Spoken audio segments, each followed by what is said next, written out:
All right, I will call to order the Cinco de Mayo edition of the Regional School Committee. Have a fiesta. All right, let's start. First of all, any community comments? Any community comments? All right. Mr. Bliss, would you like to introduce the newest member of the Dover-Sherborn Regional Well, I would love Park to turn family? that over to Mr. Smith. Actually, if that's Mr. okay. Bliss, Ms. White, I had the pleasure of meeting and working today with Mr. Jeff Parcells. Jeff is our new athletic director. We're really excited. Jeff and I took a tour of our athletic facilities today and got to talk for a couple hours. We've been conversing by phone and email for quite some time, but it was nice to be able to talk in person. Really excited. Jeff comes to us with a lot of experience, having dealt with a lot of field renovations, having dealt with a very similar sized population of school, very similar type of student athletes. And he's already asked me a lot of questions that I need to get a lot of answers to, which is great, but I'm happy to do that. He had the chance to see a couple of our sports in action, which was great, interact with some of our kids. You get to meet our trainer this afternoon, so it was very fruitful afternoon, and so it's my pleasure to introduce Mr. Jeff Parcells. Yeah. Welcome. Thank you very much. Mr. The floor Bliss, is yours. obviously, thank you very much. Thank you, Jeff. And to John. I'm very excited to be coming on board. I had a great 3 days during the interview process. First with the committee of 14. I had an opportunity to meet some great kids, some people from the community, some coaches, and a couple teachers. And then my second day was spending some time with you and Ms. White during our interview. And then probably the most important day for me was the site visit, which I thought was a great opportunity for me to kind of really see what DS is all about. And it was just a great time. And I really look forward to July 1 when I come on board to start working with the faculty and the townspeople and obviously the coaches and most importantly the kids. So I'm very excited to come aboard. Jeff, you're joining an incredible administrative cabinet, an incredible school committee, and a composition of three school districts. It's just a phenomenal school system. You will love every minute of it, I'm sure, and we are very privileged to have you on board with us. So I'm very excited for the start. we're glad you're feeling better. Jeff I was am. down and out. I was down and out for a couple of weeks and Yeah. back on my feet. That's And, good. doing well. That's good. Welcome aboard. Thank you. I thought that since Jeff is here, we might as well move up in the order our discussion on the overnight field trip for girls ice hockey so that he can hear what we talk about with respect to athletics, some of the items. So, would you like to address that? I certainly would. Mr. Grout had approached me a few weeks back about a opportunity for our women's ice hockey team for an overnight trip to Martha's Vineyard to play in a weekend tournament. Nick talked to me about it. He said he had some initial conversations with some parents, with some of the student athletes, and there was a lot of excitement. He knows the coach at Martha's Vineyard. This is something they've been doing for a while now, and they have a pretty structured system. When I was in high school, I had the pleasure of playing on the Vineyard for football, so it certainly brought back great memories for me and kind of the experience of taking the ferry and overnight and all of that. So we talked about some logistics, and I asked Nick to put together a proposal, which he has done and included in your packet, and it is something that I support. I think it's a fantastic opportunity for our student athletes to participate in this tournament. Great chance for bonding, great chance for team unity. As you know, we co-op with Hopkinton, so I think it really is a wonderful opportunity to continue that great relationship. And I guess I would turn the rest over to Mr. Grout for some of the details of the trip. Wow, that's tough to follow up right there. I very much, like John, played in a similar tournament on the Vineyard when I was in high school, so when the opportunity came to me from their coach, it was something that I jumped on immediately. For me, looking to schedule games, I try and find teams that would be equal opponents to where we are. We lost some of our best players to graduation this year, so I'm trying to bring in some different teams. Vineyard looks like they would be very equal to us, along with the first team we would be playing, which was Quincy, North Quincy. So we're looking at teams that would be good for us to play. Also, I think it's a great opportunity for the team to bond over a long weekend. we've looked up the price of tickets and costs and so on and so forth. Mr. Rollins agreed that the cost of the bus and ferry would be covered by athletics. That wouldn't be a problem, considering we're getting 2 games out of this, so we're avoiding the fee for two hours of ice time, or 2.5 hours of ice time, the cost of officials and so on and so forth. So in the end, we end up getting actually a really good deal for the money that we end up spending. Currently, I'm assuming we're going to have around 14 players on the team, 4 to a room. So I popped in there, I believe, around 150 a room, and I think the total would be somewhere in the 700 range for the room. So it's money that I believe we have fundraised, and we will continue to fundraise. So I don't think fund-wise we're going to have any difficulty. I don't think there's anything else. Say no more. Questions? Any questions? No. I had 2 quick questions. One, I think it's awesome. I would say that we probably want to just think about a policy on overnight athletic events if there is, just so that when the next team comes and says, we want to do it too, that just whatever we do for one team, we do for all being teams. the queen of policy, Perfect. we have an overnight. Or maybe a field trip. practice, maybe not a policy. We have an overnight field trip Yes. policy, Perfect. so I think Yes. this, That's what from what I've seen before, Is consistent with that. is Awesome. consistent with that thing, so I don't believe we need additional policy. I don't, I was using the basis of our overnight, we've done something with Mr. Martell at our Fine and Performing Arts and Awesome. other programs. So it's not, it doesn't, the policy's not restrictive to any particular aspect to the school. Awesome. And then the only other question I had was, it's right before mid-years, because mid-year starts that Tuesday. Is that a problem for the team? It may not this coming year, because as you know, we start the school year a little bit later. And it's very likely that our mid-years are gonna take place that following weekend, so it would not impact that weekend. The other nice thing is, it may actually give families a nice opportunity to get away without the pressures of midterms. So we're looking to also schedule those later in the week, so that in fact our kids can still prepare for them, and then families can also have that balanced family time over that vacation. And also due to the difficulty of scheduling, the last 4 years we've played on that Monday as well as typically that Saturday. So we usually have 2 games that weekend, so we've run into no issues with studying in the past. I mean, this year we'd obviously be looking at adding in that travel time. But I believe the first game, you might have to refresh my memory, one's at 11 on the second day, and 1 o'clock is the second game. So we'll be home fairly early, depending on which ferry we have to catch. We're not talking about staying out till 9 or 10 o'clock at night, so Right. it's not too bad. Thank you. This is an action. Do we need to take action? We do. Yes. All right, so we have a motion. So moved. All right, second. I'll second. All right, any more discussion? Yeah. Oh, any more discussion? All those in favor? Moving it along. All right, great, thank you. Thanks for bringing it. Excellent. Thanks, Have a great Thank you very time. much. Thanks, Appreciate Jeff. Thanks, Jeff. Thank you, Mr. Parcells. Nice to We meet are you. always this agreeable, by the way. Okay, We'll be in touch, Jeff.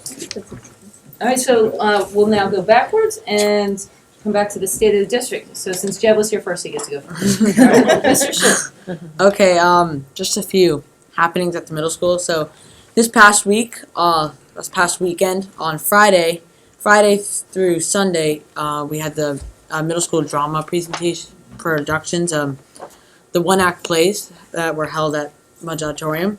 Those were really good. And yesterday we had a student council meeting. And this upcoming Friday, May 8th, we'll be having a 6th and 7th grade dance sponsored by student council, so that should be a good turnout. And lucky us, we have MCAS coming up again for math next week on Tuesday and Thursday, I believe. And then again the next week is, I think it's the 19th. The science MCAS for the 8th graders, so that's 6th, 7th, and 8th grade science all together. And then on Wednesday, May 13th, the middle school band festival will be going on. And then that Friday, on May 15th for prom, the whole middle school and high school will be getting out early, I believe, right? And then the following 2 Mondays from then, we'll be having no school on Memorial Day. And then Monday, June 1st, will be the middle school arts festival. And then just some student recognition. 3 6th graders have been recent pieces of writing published. Emma Charity, Will Anastra, will have their work appear in Hutch magazine. I don't know if Hutch Magazine's the magazine where students can send in work that they've done, and if you're lucky enough to get selected, everyone can see it and it'll be published. And they'll be featured in Creative Kids magazine as well. And on Wednesday, May 20th, Stephanie Daly and Jamie Worth were recognized by the NELMS as the DSMS School Scholar Leaders for this year. Stephanie and Jamie will be joined by their parents and a teacher of their choice. Stephanie Daly chose Kathy Malloy, and Jamie Worth will be going with Adam Wiskowski. And will follow by an awards dinner in Marlborough, Mass. So congratulations to Stephanie and Jamie. That's a really good honor. And just some science fair. Myself and 18 other students were lucky enough to participate in the Mass State Region Science Fair, so it's really fun. And 6 of us got chosen to compete in the Massachusetts State Science Fair, so it should be fun. Yeah, and special thanks to Mrs. Memmott and Mrs. Weeder for helping out to all of that. So that's what's going on in the middle school. Great, thank you, Jeff. Mr. Kelly? Yes, just to follow up on the drama, they hosted the festival on Sunday, and our one-act play received a silver medal for their work. I wanted to revisit our last meeting when we discussed a bring your own device for the 8th graders. They are piloting that, and as of today, Mrs. Phelan estimated about 40% of the students are utilizing their own devices. It's going very well. Kudos to Mr. Ritako and his staff for helping facilitate that. Laura Mullen and Anna Hurley have been selected to present at the NCTE, that's the National Council of Teachers of English, at their annual conference in Minneapolis this November. And their presentation will be on the art of observing. It's combining art, science, and the poetry of Joyce Sidman. And I also had stuff on the science fair, which you've touched on. Yeah, and just some art over there. These are the 8th grade still life drawings in Miss Simino's class. So I believe that's just like pencil and erasers. They just made that from pencil and erasers and erased everything out to create those shapes. And yeah, so that's just art classes in the middle school. I know that Miss Simino and her students are very proud of having it displayed here, so good. I appreciate Yeah. you allowing us. I think that was one of your, maybe it's Mr. Robbins. Oh, Daphne. I worked with Daphne at the science fair. They're these little creatures that they're a crustacean. So they're not insects, but they're crustacea. So they look like insects, but they live in water, and they're like one of the few animals you can test on. And so I tested like how they react to salt in relation to like rising sea levels and what will happen when small animals their habitats get invaded by salt water. So rising sea levels and stuff like that. So yeah.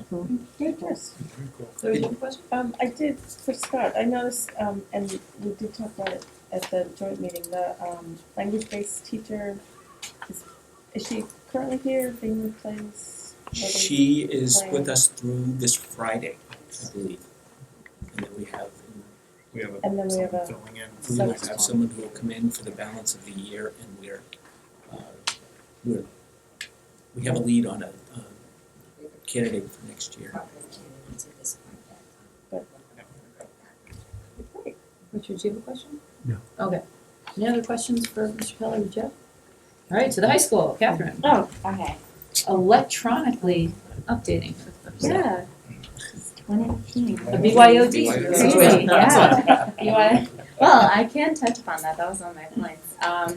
So yeah, over April break, Mr. Ritako kind of got rid of the whole BYOD network, and now we have this app called AirWatch that we can download, and it's awesome because we don't have to log in all the time. And a ton of people I know have had so many concerns about like, oh, like they're watching me. And I'm like, no one's watching you. It's just the Wi-Fi. It's just like what they need to say. It's like the terms that you have to agree to. So like, it's just kind of a process of getting people out of their comfort zone and kind of like shifting them because like no one really likes change, but you gotta go with it. So, sometimes. can I ask a question related to that? Because I've heard a lot this week that if you have a Mac laptop, they're having trouble Yeah.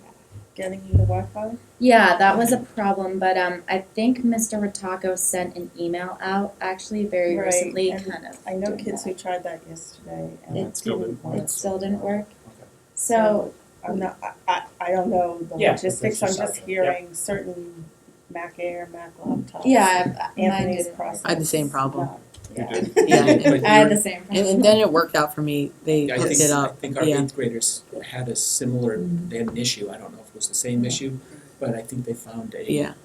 remedy for that. Yes. Right, well, I heard one particular class, man, found the solution. Okay. So I'll follow maybe up it's with that. sharing the solution again, we should try it again. Yeah, Try it again. it might take some trial and error just to kind of figure out what you need to do. But yeah, mine didn't work either, so I guess feedback is the best thing. We keep on telling him like what works and what doesn't. So And so, can someone explain for us why we've gone to an app from a Wi-Fi? I'm not. And what that- Yes. Oh, go ahead. oh, From a okay. student's It's perspective, basically so with the Wi-Fi, you had to log in every single time, and like it got very repetitive, and a lot of people were kind of annoyed that you had to like every time, like even every 5 minutes, it would log me out, then I have to log back on. But with the app, it will just override that login system, and you just get to go like right into Wi-Fi, and it's very. And I guess also AirWatch is a very specific like company that they run the Wi-Fi through. So like that's their app. So I guess it best like you get the best service and like bandwidth with that. So it's like being on a guest Wi-Fi? No, it's actually a very secure network that has some robust filters. So through AirWatch, when the student authenticates through AirWatch, they're able to only access what's within the confines of the Wi-Fi And for who the determines districts. what they It's can- really very robust. The pop-up ads will come up, so Which it's ones? Yeah, what they can have access to. Anthony, the director. of Anthony technology. Right. Can filter. Yeah. filters. It's like No, and I'm not worried about bad things, I hear stories of, sites that they need for their class or for digital Yeah, photography or there are like whatever that certain sometimes they yeah. can't have access to. But that's, if our kids are good You- at saying to him what they Yeah. need, so please continue to do that, and Yeah. the educators too. And The whole- send A emails. lot of it is about like feedback. So if you say like, oh yeah, I typed in the word like, I don't know, some random word like lamp, and it just came up, and like every website that had that word was blocked. So like if you were trying to go to like it's like I keywords know that what- I block know what it. you mean. So You so don't yeah. need to explain So to me. I think we had a meeting with him, and he said that like the best way is just to tell him like which words are like coming up, and like as long as, and then he can like run that by and kind of figure that out and get that unblocked. And I it's- just heard in the winter there were kids on Yeah, Shutterfly, they couldn't access Shutterfly and they were in digital photography, those kinds of. yeah, no, that's been a problem that we've definitely talked to him about in student council, and he's been really like helpful with us. So Great. yeah, but if anybody has concerns about that, email him, and he's really good about replying. So yeah, and so next thing is we are Someone Somebody's needs to calling you. our grade is also getting tested quite heavily with AP exams this week and next week, so everyone's kind of freaking out about that. But It's study time.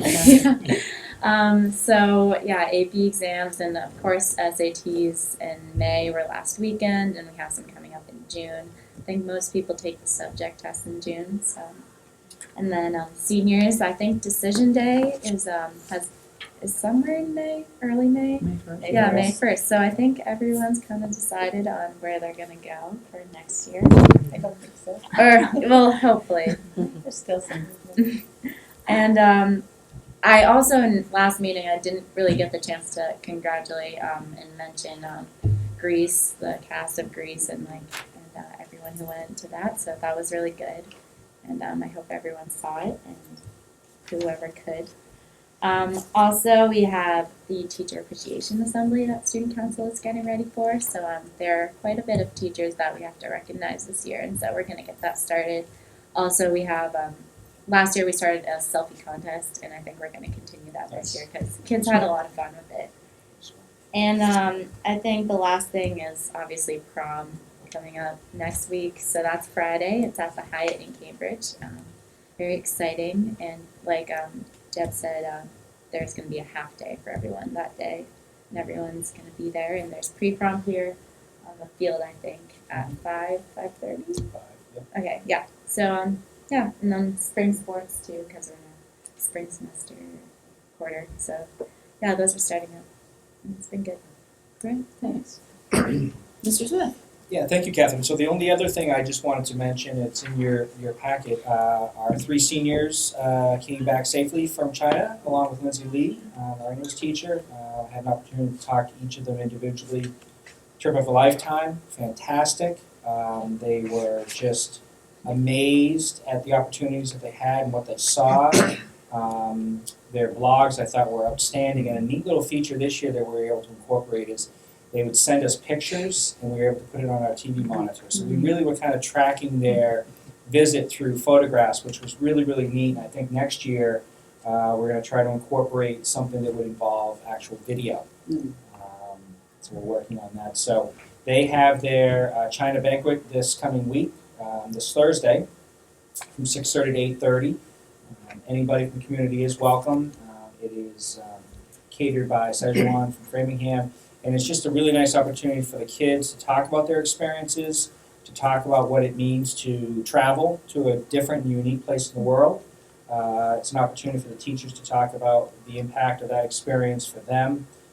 Ms. Lee said it was a trip of a lifetime for her, but also just the bond she has now forged with those 3 kids for the things that they saw. So grateful for the school committee to continue to support these type of travel opportunities for our kids. Just amazing, amazing trips, and anytime kids are able to travel. In addition to that, we actually had 2 other groups. We had a Latin group that went to Rome, and we had another group that is run by one of our teachers. It's an outside trip foundation, but they went to Spain and Portugal and had a fantastic time. So there was a lot of international chatter when kids came back, and they were able to see parts of the world, which I think makes for a well-educated young man and young woman. Yeah, questions? Claire? The SATs. Yes, So it says on the back they're going to be taken in the cafeteria. that And may I be say that with trepidation. that might be one of the because, locations. Well, College So- Board has enforced us to provide these on a Weekday. Wednesday during the day. Which other schools? Everybody do? has to, right? So the problem we have is, as you know, here is space. We really don't have enough space in our high school building to just run those tests there because of the number of kids who probably will take it. So now Ellen Shaggin's been looking at potential places, and we feel like one of the spots, we don't really have a choice, it may have to be at the cafeteria. It's not ideal. So could we have it in the afternoon and they could be in classrooms rather than in? They have to, I believe, They have to take it they in have the to morning. administer it in the morning. Yeah. Okay, Yeah. because it just, our kids Can we never flip, taken- wait, can we flip, we've talked about on occasion flipping the early Flipping the release day? days Yeah. and having an afternoon, Yeah. having PD in the morning and having the afternoon as the classroom time. Might that be a consideration for that particular day? And maybe only do it at the region or, We could- I just, Yeah, I'm very, yeah. I read that with trepidation. It's so I guess, critical, I mean, because it's so the kids critical haven't- for, The kids have never done a standardized test in a large room before.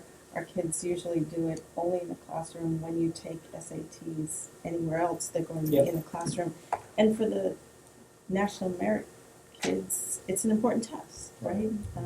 It's practice in theory for the sophomores, but, and it's supposed to mimic the true conditions. And it's also the first year with a new test. So there's going to be a lot of anxiety around that test to begin with. I think a lot of people take them in cafeterias, not here, but No, But in when general- kids go to other schools. both of my they're in the kids, I think, classroom. probably, or at least one of my kids like this too. I mean, in general, going back to the flipping, especially given that we're trying to find a way to find more days for the kids to get more sleep. I Right. mean, why aren't we just in general thinking about making half our half days flipped? And this would be an ideal first one to start. So it's not even like we suggest this one, you know. Yeah, see I've how been it an goes. advocate and supporter of that. So maybe we'll try it with this one, because that would kill two birds with one stone. Yeah, Catherine. Yeah, as 28. someone who went through the whole process like last year and taking the PSAT earlier this year, I think that just like there's something about being in the smaller room and like I also the tables, it's just like kind of hard when you're sitting down at a cafeteria table and like people could be unevenly spaced and like I don't want to say that like people will cheat, but like you're very close and like it's not like you have your own like personal space, which like for me is I don't know, I just like having like my desk and that. So like I And think then that how do you determine who's in the cafeteria as opposed to who's in the classroom? Is it- and- So look, if you want to look Sure. into it, I'll we- talk with Ellen. That's the early release day in October. right. Yep. Yep. That's 23. That we have tentatively scheduled our parent-teacher conferences. The other possibility is that if I speak to a grade, if they can arrange for some sort of activity, we might be able to vacate some classrooms to facilitate the administration of the test. So we might be able to come up with space that way. So I think what you're hearing from us is we're worried, and you guys, and we're not going to Sure. tell you what the solution is, but Right. we're not, at least a couple of us are not super comfortable with the Sure. cafeteria option, and would love to see some other creative thinking around it. Yes, Richard, except Richard's gonna, Oh, no, I was Oh, going to change the subject. okay, please. John, you may have noticed that there's really a delicious irony in the report from guidance. Freshmen are starting their Naviance entries, and in the same paragraph, we find they're also learning about mindfulness as a way to reduce stress. It may, in fact, be that learning how to access Naviance is stress reducing, since it's doing something about the looming issue of college. But I would hate to read this in Mr. Kellett's report next year. They're learning how to do Naviance. It's as early as it Yeah, and the possibly should reason be. for that is twofold. One, it's because of the amount of information for them to ramp up to get to know Naviance. The other is direct recommendations from the Guidance Advisory Council, which are parents. Which are parents. Well, Tell me like it is. Because Ellen has they're received a lot of taught. pressure from parents for access to Naviance earlier. Right. So it's the parents probably that are accessing it, Richard, not the students. Right. Students are Even just more very- reason why you should keep it away from them until sophomore year perhaps. Exactly, maybe right. Anyway, That's right. I'll Point well get taken. this. Alright, as long as point any is other noted. questions for the high school contingent? Alright, any other questions for the students so they can get out of here? Alright, good luck with everything. Thank you. Congratulations to softball. Nice You come from behind win. Yes. Congratulations. Walk off. Awesome. Yeah, Nice. Yeah. well done. I wasn't there personally, but Always fun, always in fun. spirit. Bye, Alright, Jeff. bye guys, Bye. thanks. Bye, Jeff.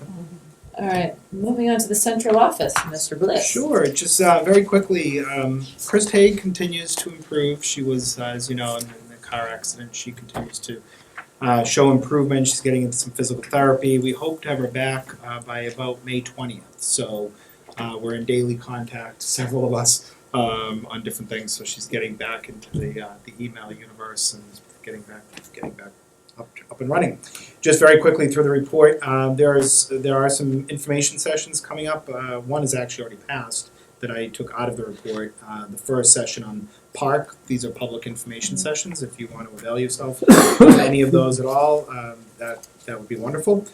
We expect the DESE to make a decision this fall on Park, so we want to make sure we kept that in the purview of school committee as well.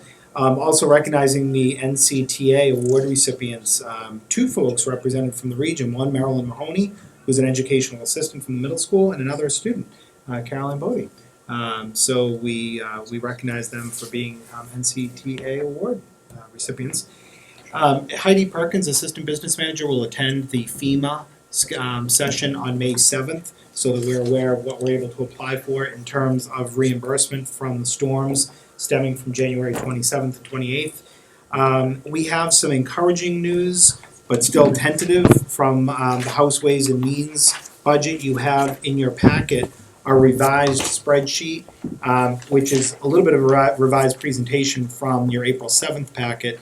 And it itemizes, Heidi did a nice job of extrapolating this and pulling out the governor's budget from the House Ways and Means. So the most current numbers we have to work from would be the House Ways and Means numbers, which actually reflect an increase in Dover-Sherborn Regional's Chapter 71 expected fiscal 16 receipts for next year, as well as the Chapter 70 receipts expected. So overall, if you pull that exhibit out of your packet, and again, no budget's been approved, but that would mean that our expected revenues from state aid, both as a composition of Chapter 70 and 71, and net of school choice would have us coming in at $69,481 to the good for fiscal 16. So let's just keep that, keep our eye on that as we move through the state budget. But things are looking good on that front. Sorry, can I just yes. ask one question? Sure. So can I just ask a process question, Howard? Sure. And also, I forgot to thank the citizens of Dover and Sherborn who unanimously, I think it was unanimously, passed our regional school committee budget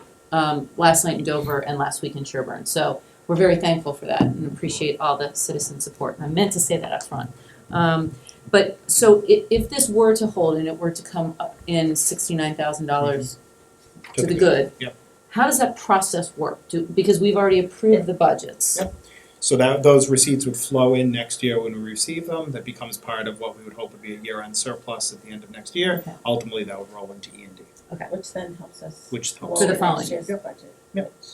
Okay. Similar good news on the METCO front. So you saw I tried to keep you informed of the Amendment 10, which was flying through, and I'm happy to report that both Representatives Linsky and Garlick supported that amendment.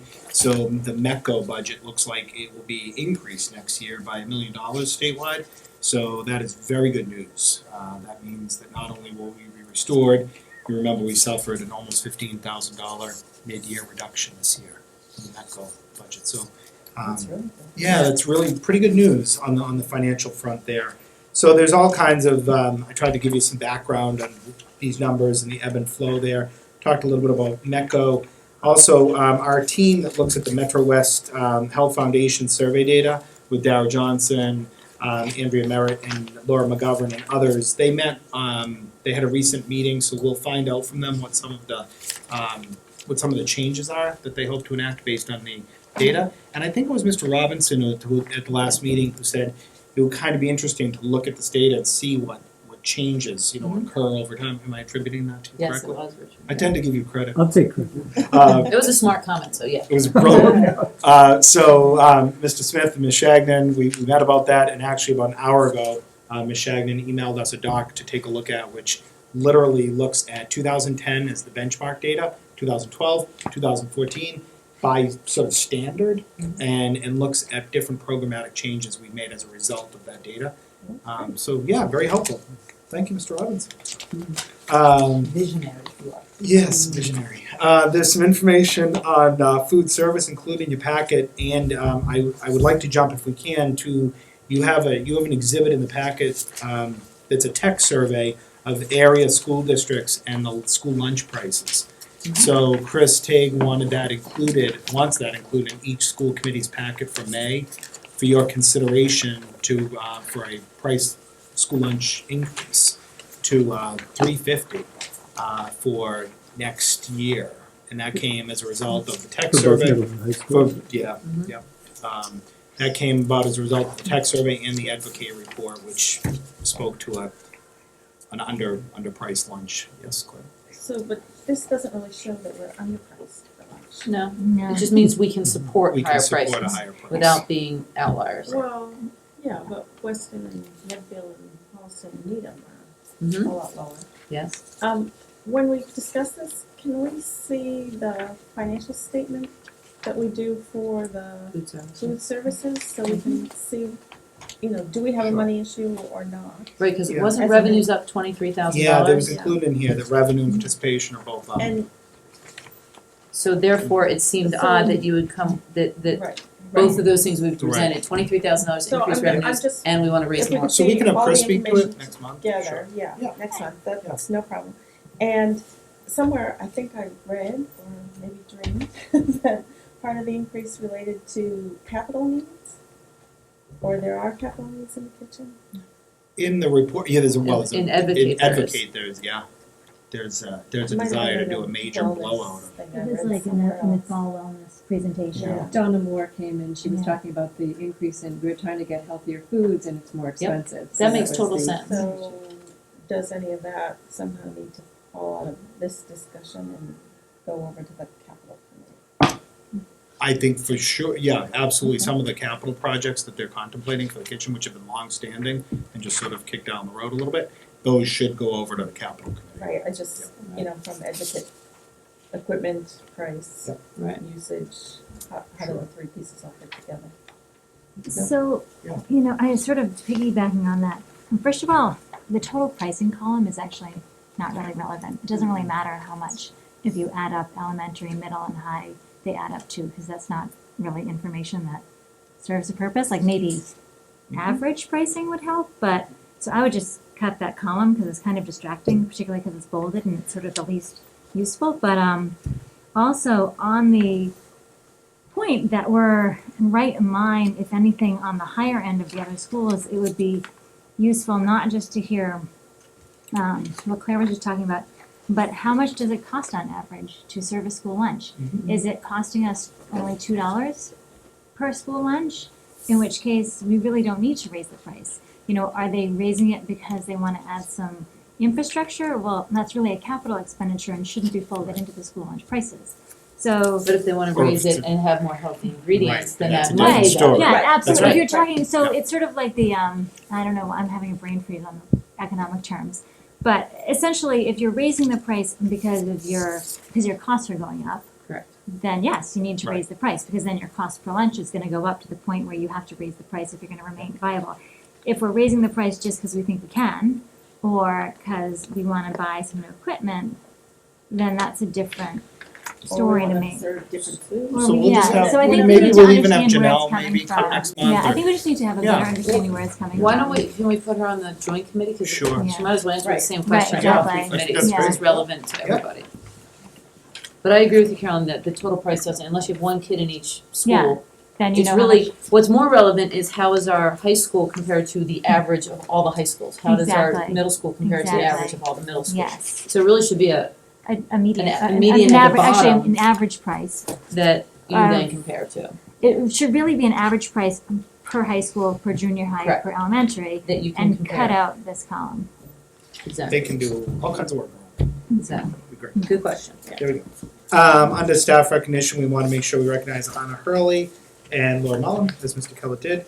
And we also include a section here on the new earned sick leave law that goes into effect on July 1st. Do keep in mind, though, that this does not become a law in a municipality as an employer unless the municipality actually votes it in by way of the Board of Selectmen in each member town. So, How does that work? In a region, Dover and Sherborn have to vote and then the region Correct. would vote. and at the moment, that's not Nobody's- on the radar Okay. for the town, but we wanted you to have information on And that. Steve, if they were to vote it, is it all employees? So people on the contract at will, It's, yeah, individual contracts? I do believe, that's, I tried to do some reading on that today, but it's driven by how many total employees you have, so if you have greater than 11 employees, you're subject to this law, so it was actually one of the issues that was at play with the bus transportation contract as well. Remember that played that was a variable in that, because now the bus drivers will be subject to earned sick time as well. So we put that in there, but I did check with both TAs, and at the moment, it's not on the BOS agendas for either Board of Selectmen at the moment. So, and also just the recognition for those of you who know Denise Hosey, special educator from Pine Hill, who is just unbelievable. She's, she makes the joke, she entered Pine Hill, when she was 21, and she's been here 42 years, and she's never been anywhere else, and she's retiring. And for those of you who know Denise, she is a class act and unbelievable practitioner. So we wanted to make sure we included that in all the school committee reports as well. Thank you. all right. Dr. Ledoux. Did you have something? I'm sorry. Well, I just wanted, before we get too far away from it, Steve, you mentioned Metco funding, and you were kind enough to send around a note about The Baltimore DA, I just wanted to mention it Oh, yes, publicly. thank you. For those of you out here who don't Yes, know, thank you so much. the DA in Baltimore who filed the charges in the Freddie Gray case, her name is Marilyn Mosby, class of, correct me if I'm wrong, 98. 98. I was absolutely blown away by her eloquence, her courage, and her dignity. Not only taking the action, but in also how she expressed it. And I would be way too humble as a school committee to take any credit whatsoever for who she has grown up to be. But the fact that she graced this school, as she must have during her years, is an extraordinary testament to the METCO program. And I don't think that should go unrecognized. Right. Which, so maybe right now on the landing page of the Dover-Sherborn website, we have our other graduate who was on Who did a show, an Shark Tank. invention? So yeah, perhaps we can invention. add the same corresponding type of recognition for the student and put it on the landing page? We contemplated that, and we're a little bit concerned that we didn't want the district to assume a Oh, position fair. necessarily with respect to a case that had Right, so a lot once- of, so we're trying to find a way to really Oh, I see what you mean. gain Maryland's support behind that and maybe do a MECO alum profile kind of thing. Fair point. But, And I and Miss heard Monique has has already, been- Monique Marshallville has already reached out to Maryland. I think she did that very day. The irony being that Monique was here as the assistant MECO director at the time that Maryland was going through the schools. So she reached out to her at that, so she left her a message on her cell phone. Maryland was a little tied up that day, as you can imagine. So she didn't get back to her at the moment, but we certainly would love for her to be a commencement speaker or an NHS induction speaker, would be phenomenal. Thank you, Richard. Yeah, good, More credit to you awesome. for bringing it up. Good, Thank her- We'll reference you next time. You know that the Dover-Sherborn has done the MCAS for this spring, but other districts have piloted the park assessment. And we felt it was time to just give an update on how their experience has progressed.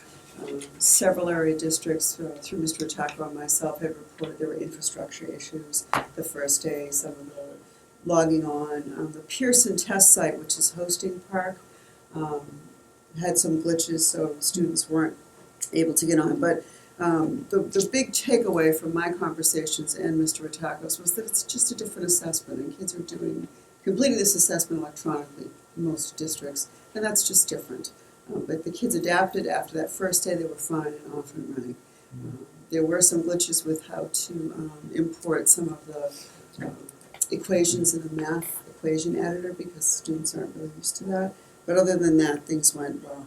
And as Steve mentioned, there are a series of forums across the state to get feedback to the DESE about the decision that they'll make in the fall, whether it's PARC or MCAS. So the jury is still out as to what will happen next.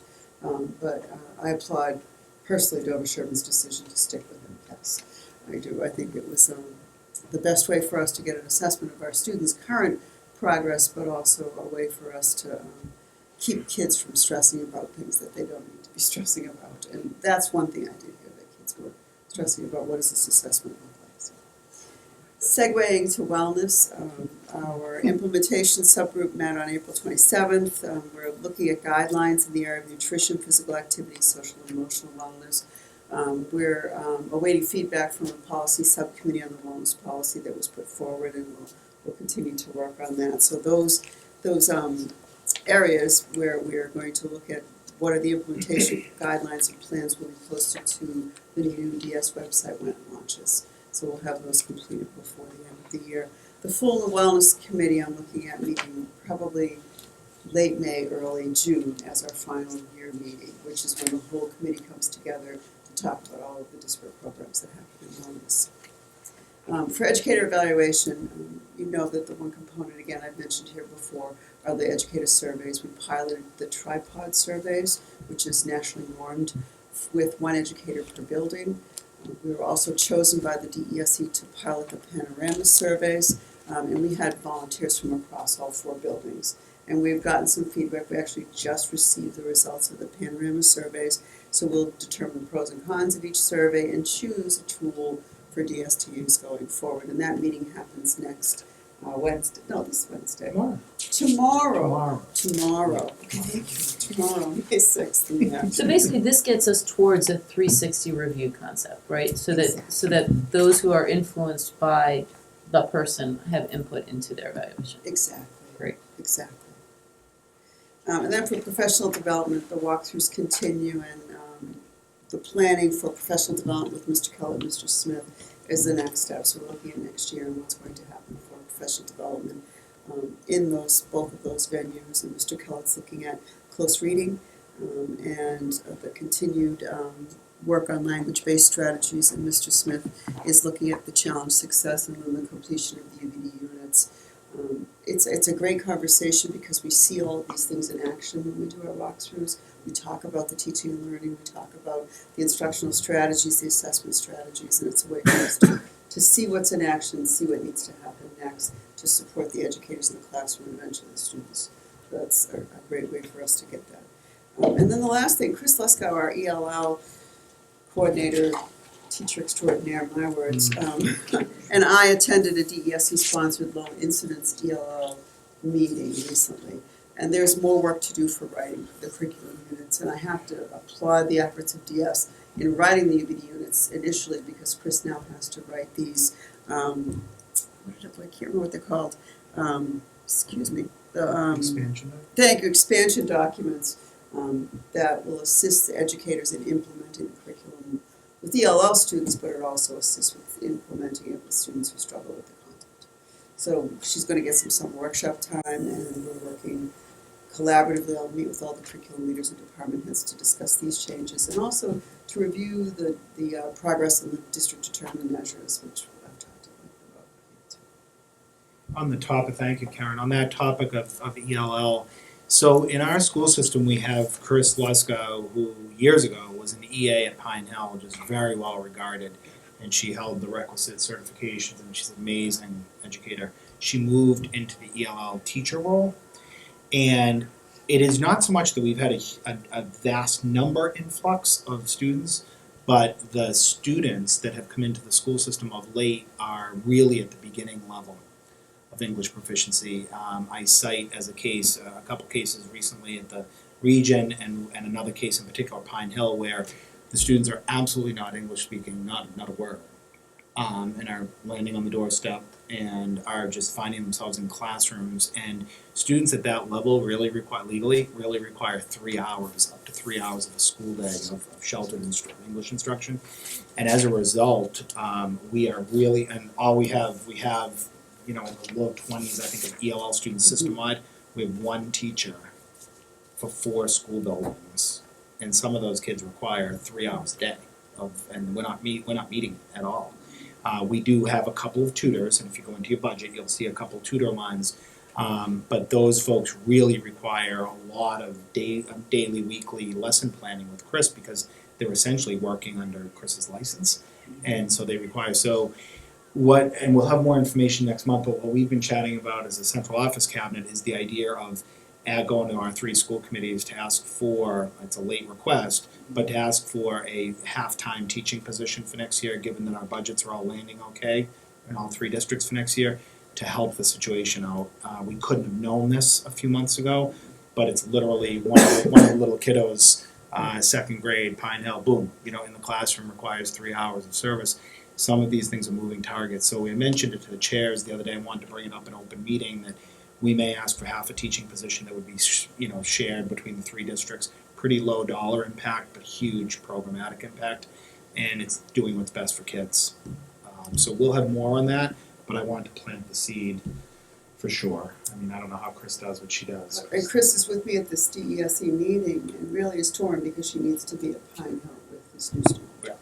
She balanced it because that's what Chris does, but she needs some assistance. So I know absolutely nothing about ELL as a program. Are they being taught in their own language? And if that's the case, how do you guarantee you have somebody on board who knows the language? They're not taught in their own language. They're actually taught English. And that's the complexity of it all. Chris is actually working with another district to write what's considered the newcomers curriculum, which is what Steve is alluding to this student who came with speaking no English. so that that curriculum teaches students English, colors, movements, places, those types of things. So if you dropped yourself, Richard, into a Spanish class, which I did recently, and started to think about, well, how could I speak Spanish? What would I need to know first? That's what Chris is doing now. So that's the complexity of it all, and those students do need 3 hours a day of that direct service, and you can't group them because maybe I have a second grader and a fifth grader with different needs. It is extraordinary. We are a low incidence district, obviously, but I often tell the story that 6 years ago when I arrived, we had 3 or 4 kids that fall, and I remember our peak, we were at 40 something at one point. Thankfully, a lot of those students were at a level, they were coming in and scoring not at the beginning level of English. So what we're finding is the numbers are petering off, but the complexity of the cases certainly is exponentially more challenging. And the other is, a few years ago, we applied for Title III grant. Title III allowed you to sort of become a consortium with some other low-incident districts. The difficulty is, and we didn't qualify for that grant either, we typically don't for a lot of these grants, because of the fact that it had to be monies you were going to use for textbooks or some computers that you needed for the kids. It couldn't be used for staff.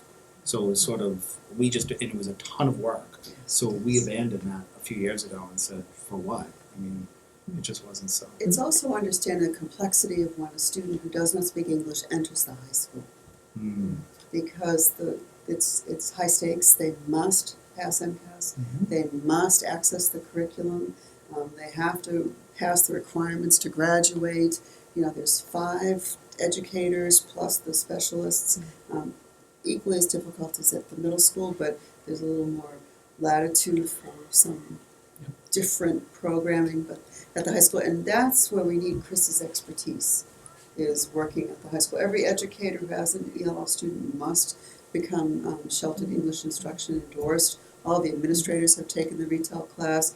All those educators are currently enrolled or will be enrolled, so they'll have some different strategies, but we certainly do need Chris's expertise K-12. Do we waive the foreign language requirement for these kids? I don't know that. You can. We should. Can. Exactly. Will they show competency in there? Yeah, it's up to it's the individual plan. We have one student right now who is in the language and one who is not. You could bring them in to teach. Tax credit. Oh, exactly. Complex. So thank Any other you. questions for Dr. Lou? So at the last joint school committee meeting of last week, everyone got to see the overall result of the special education parent survey that we did. And included in your packet today is a breakdown for both the high school and the middle school of the results. The graphs on these look a little different from the ones that you saw for the overall results. The reason for that is we did the survey through Google rather than through SurveyMonkey, and it did allow me to filter out all the results by school, but it would not provide a graph of those filtered results. So I had to, by hand, plug all of the numbers into an Excel spreadsheet in order to graph the information. So they look a little bit different. We are going to post all of the results to the website, and I will convert all of these things to percentages so it matches more closely to the overall results. But what I did was I took a look at the overall results and the results by school for both the high school and the middle school, looking for trends of the kinds of things that parents expressed that we're doing very well and trends for things that we have room for improvement with. Overall, what I found were there were a couple of categories that were similar throughout the overall results, the high school and the middle school. And there are a couple that are standing trends for us. One is knowledge of staff chairing team meetings regarding the process and regulations. Parents scored very well across the board in all of those surveys. Positive relationships with school administrators and staff was another trend that we saw throughout when we broke it down by building as well as overall. And then things that we really can improve on were student progress in general education setting by parent estimation and general education teachers understanding the students' learning needs. So we talked a little bit about this at the joint meeting. some of the goals we have moving forward for that. So I'm working on doing some professional development. Scott and I have had some conversation about doing some professional development. I would love for Margaret Reed to come in and do that. I mentioned that to you. I think it would be a fabulous professional development for staff. And the other is finding time for general education and special education staff to discuss student needs and their IEPs. The middle school has a lot of that built in already during their team time. It's a little more difficult at the high school. But John and I have had conversation at some of the department chair meetings about how we can facilitate this process at the start of the year between general education and special education teachers. So they're more closely going over IEPs for students and student needs, so teachers have a better understanding there. And then the other is communication in a few areas that were noted across each of the buildings. Better communication regarding introduction of liaisons, better communication regarding the IEP process to parents, parents' rights, and the transition process. And those communication points are taken directly from either comments that parents made or areas that parents mentioned that they would like to feel more a part of the IEP process or understand that better. So those are the areas that we're going to focus on: better communication with parents, professional development, and figuring out how we can facilitate some time with general education and special ed teachers to talk about IEPs in specific and student needs. Any questions? Thank you. It's been a great process, and I think it's really a great tool for us to figure out where we can make improvements. Yeah, Dan, can I just say, Terry did the same presentation that she did at the joint meeting at the recent CPAC meeting. And it was a great discussion with the parents, and Terry was able to get a lot of, firsthand feedback to the areas that you're going to focus on next year, which was really helpful and beneficial. Absolutely. Right, I definitely applaud. It's one thing to do a survey, it's another thing to take action on the survey. So that's awesome that you have an action plan that's coming out of this. And the parents from the CPAC have been fabulous about giving really very constructive feedback to us that we can use. Great. On Chris's section, the business manager's report, I think your attention will probably go right to the 4.05% expected E&D number. So Chris has she wrote this. She was able, even with a broken wrist, to kind of. So that's because it was a good number. If it had Indeed, been a bad yeah, number, for a she bad wouldn't number, have been able to say I would have had a that. doctor's I can't type today. So she's extrapolated here sort of the source of the estimated $600,000 surplus, which of course rolls in and becomes part of the 4.05%. She extrapolated here the snow removal costs, which I think is helpful to see that as well. There was some concern about the wastewater treatment facility permit. We did meet permit in March. We made sure to get those numbers from Ralph. And there was a very productive capital subcommittee meeting, and I do believe that member Chriselle would like to speak to that. Sure. Wait, before you go to capital, can I ask one question Sure. about the, and this might be just because I tend to get confused on some of these exhibits. The appropriations exhibit that shows how we're doing against budget. Right. The bottom of that line, the second to last column says that we still have 1.2 million against the budget, right? Mhm. So basically, the 600,000 that she's seeing as positive variance would be the end of the year. This Correct. 1.2 is just where our snapshot right now of how it looks. Absolutely right. Okay. Yep. Just making sure I understand that. So we expect that when the dust finally settles, It'll that'll be be more about towards 600. Okay, perfect. And I actually understand these exhibits now. Yay! You do. Impressive. All right, sorry, Lori. No. So I feel bad Michael prepared this lovely packet for you, and he's not here to talk about it. I think he was planning on being here, but Oh, okay. anyway. Go ahead. Do you need to? Do you want No, I'm happy to. to? Okay. So the situation is, you can follow along, Sure. that the doors are cosmetically unappealing. They're rusty, they're old, they were they're the frames from 1970. And so this is for Lindquist in particular. And the doors, the hardware were replaced in 1989, but what needs to happen, or what we'd like to happen at some point, is that the doors and the frames be replaced. However, we approved only $28,450 for both exterior common and service doors. And after review, the on-site report didn't include the masonry in the framework. And so the estimate is now at about $108,000. So we suggest, well, it's up to the committee to decide, but there's, according to Ralph, there's no safety concerns, and he's going to be monitoring it. So it's purely cosmetic at this point. But it will, at some point, they will fail, and it will become an issue. He's on it, he's monitoring it, but it's not something that has to happen in an emergent matter, according to Ralph. So So- that the 28,450 is in your fiscal 15. It'll sit there and it will continue to sit there. For fiscal year 16, we did not bake in any money for related to the doors because it was still a massively moving target, no pun intended, as we moved through the budget development process. So now the notion for option C is to hold the 28,450, add that to some amount of money in fiscal 17 to be able to do this. Is that right? That was exactly right, yeah, But perfect. if the door fails, we have the money there We have to the replace 28. it as we Mhm. need it. Exactly, Is that right? Yes. exactly. Yep. So what would you do with option B? How much can you do for 40,000?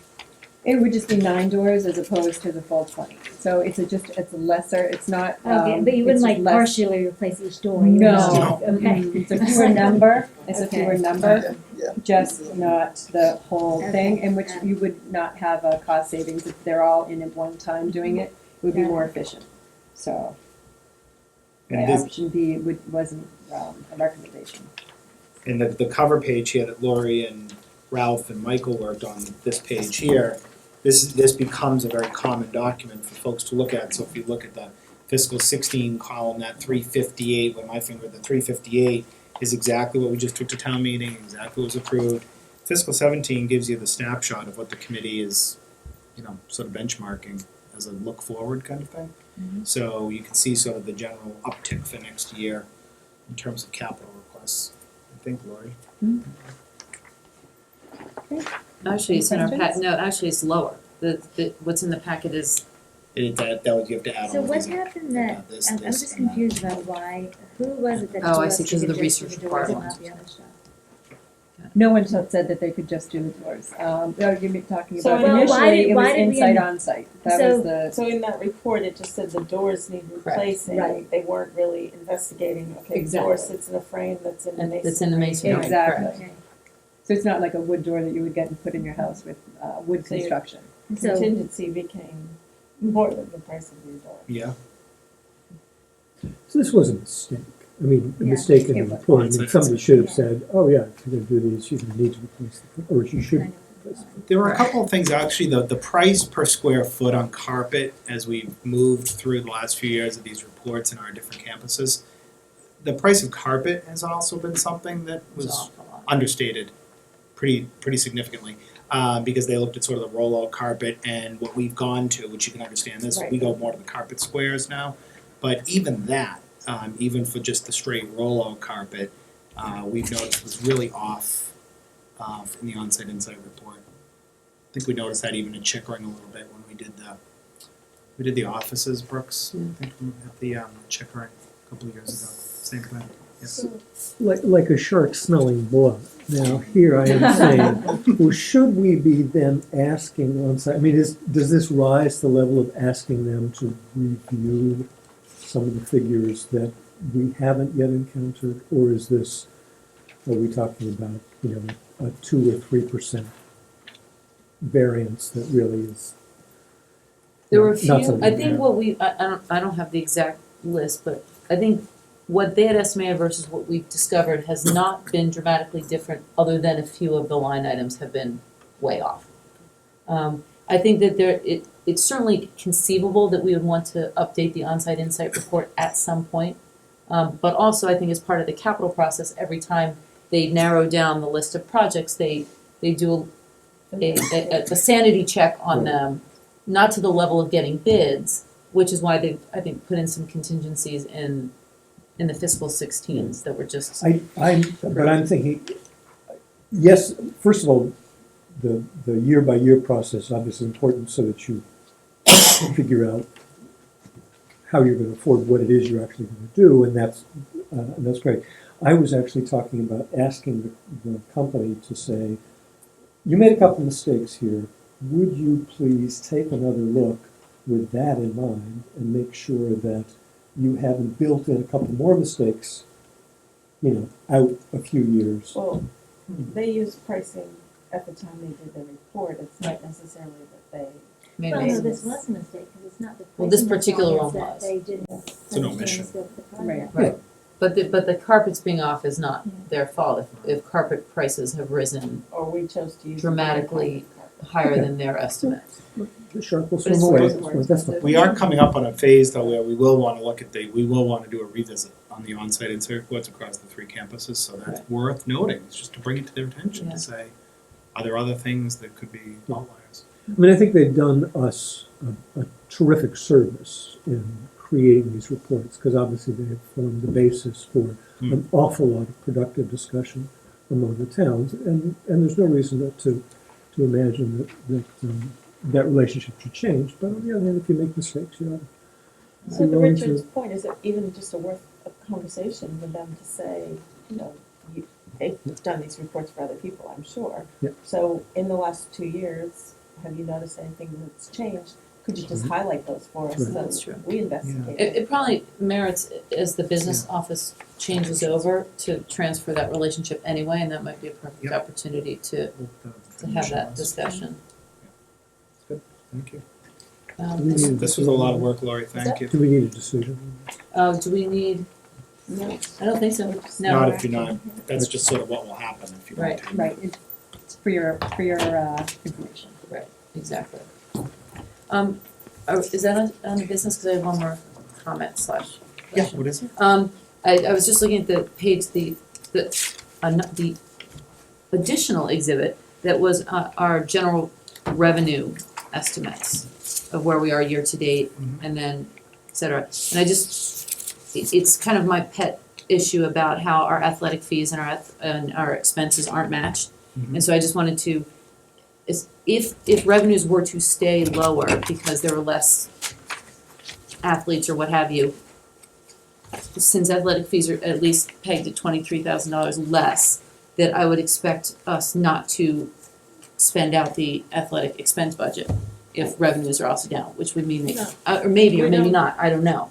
We don't, I know we don't, but, so revenue in and the revenue account right, is separate I to understand, where but revenue is spent. I'm thinking about how budgets are managed, not necessarily how they're accounted for in our I'm system. confused as to what you are suggesting.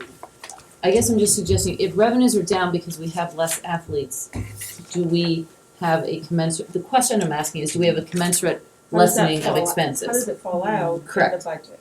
It doesn't necessarily tie one for one, because there's only certain items we can, as a body, raise revenue on.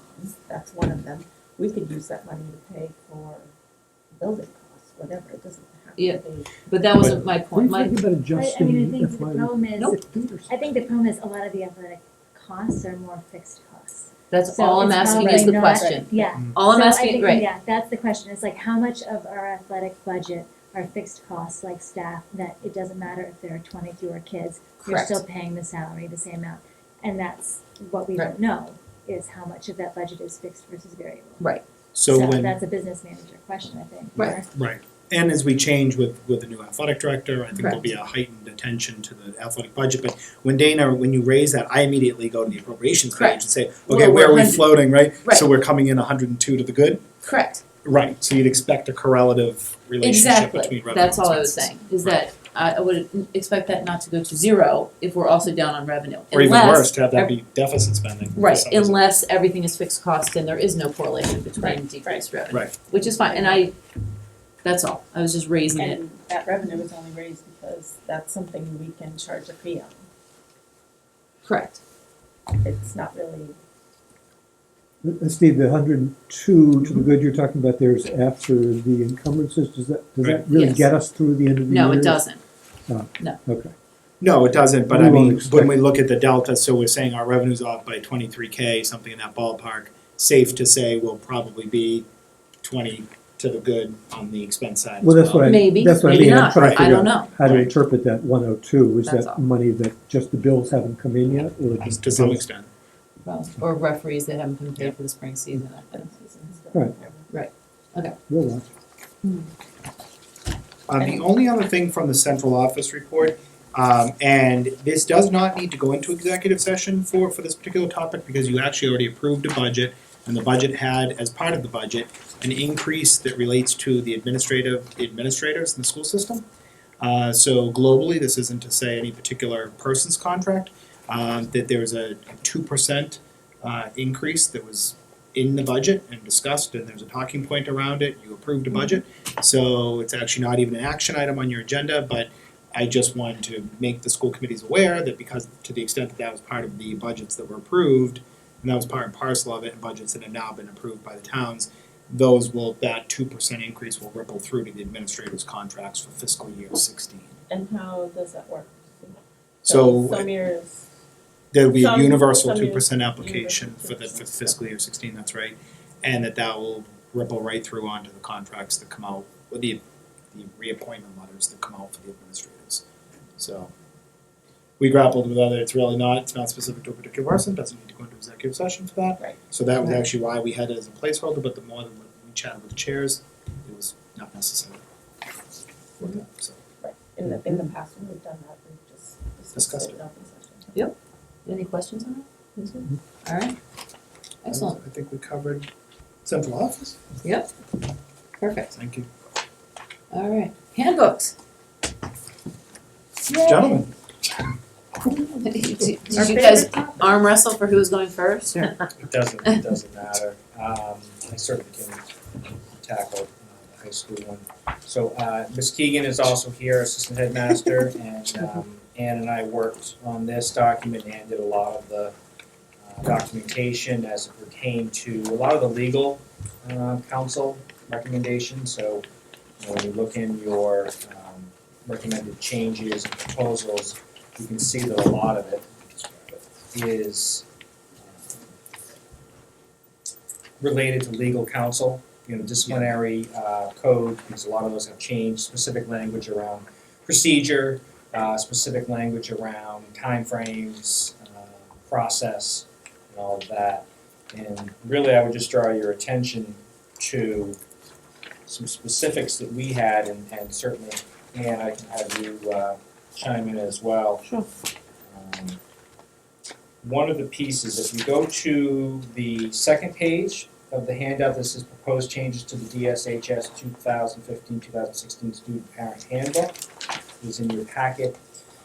You go to the second page under homework policy for school vacations.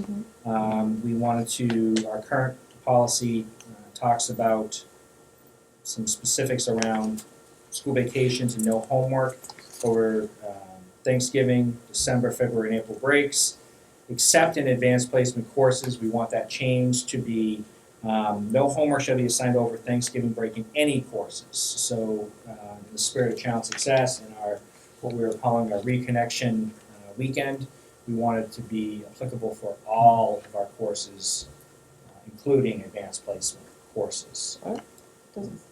Yeah, it does. It's just any course. In any course. Basically, Period. Thanksgiving is courses, every Break. break is still Right. AP courses. Oh, okay, yeah. And then, some of our other courses currently have within our policy of no homework, but AP is exempted there just because they also are under a shorter time frame to complete their curriculum. And I think that, as we've discussed, we, due to our later school start, not specifically to Dover, but specific to our geographic region in Massachusetts and New England, we actually have fewer days of provided instruction than some of our colleagues and counterparts in different parts of the country. And you want to talk a little bit about the student parking privileges? Sure. Since you live that frequently. She's out there, rain and snow and cold. my and- God, The bane of her existence. no idea. I think it's a great Eagle Scout project, some sort of little cabin. No, I would say let's make more parking spaces. Yes, That would I'm be with you even on better. that. That's definitely a good conversation going forward.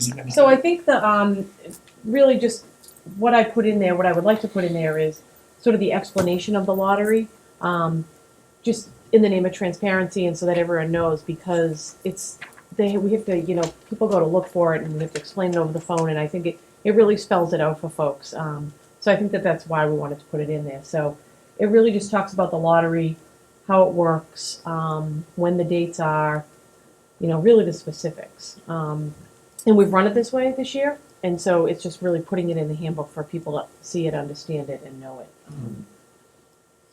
So, but you say in the first word of the second line is it's for juniors, and then the end of the second to last line, any junior and or underclassmen.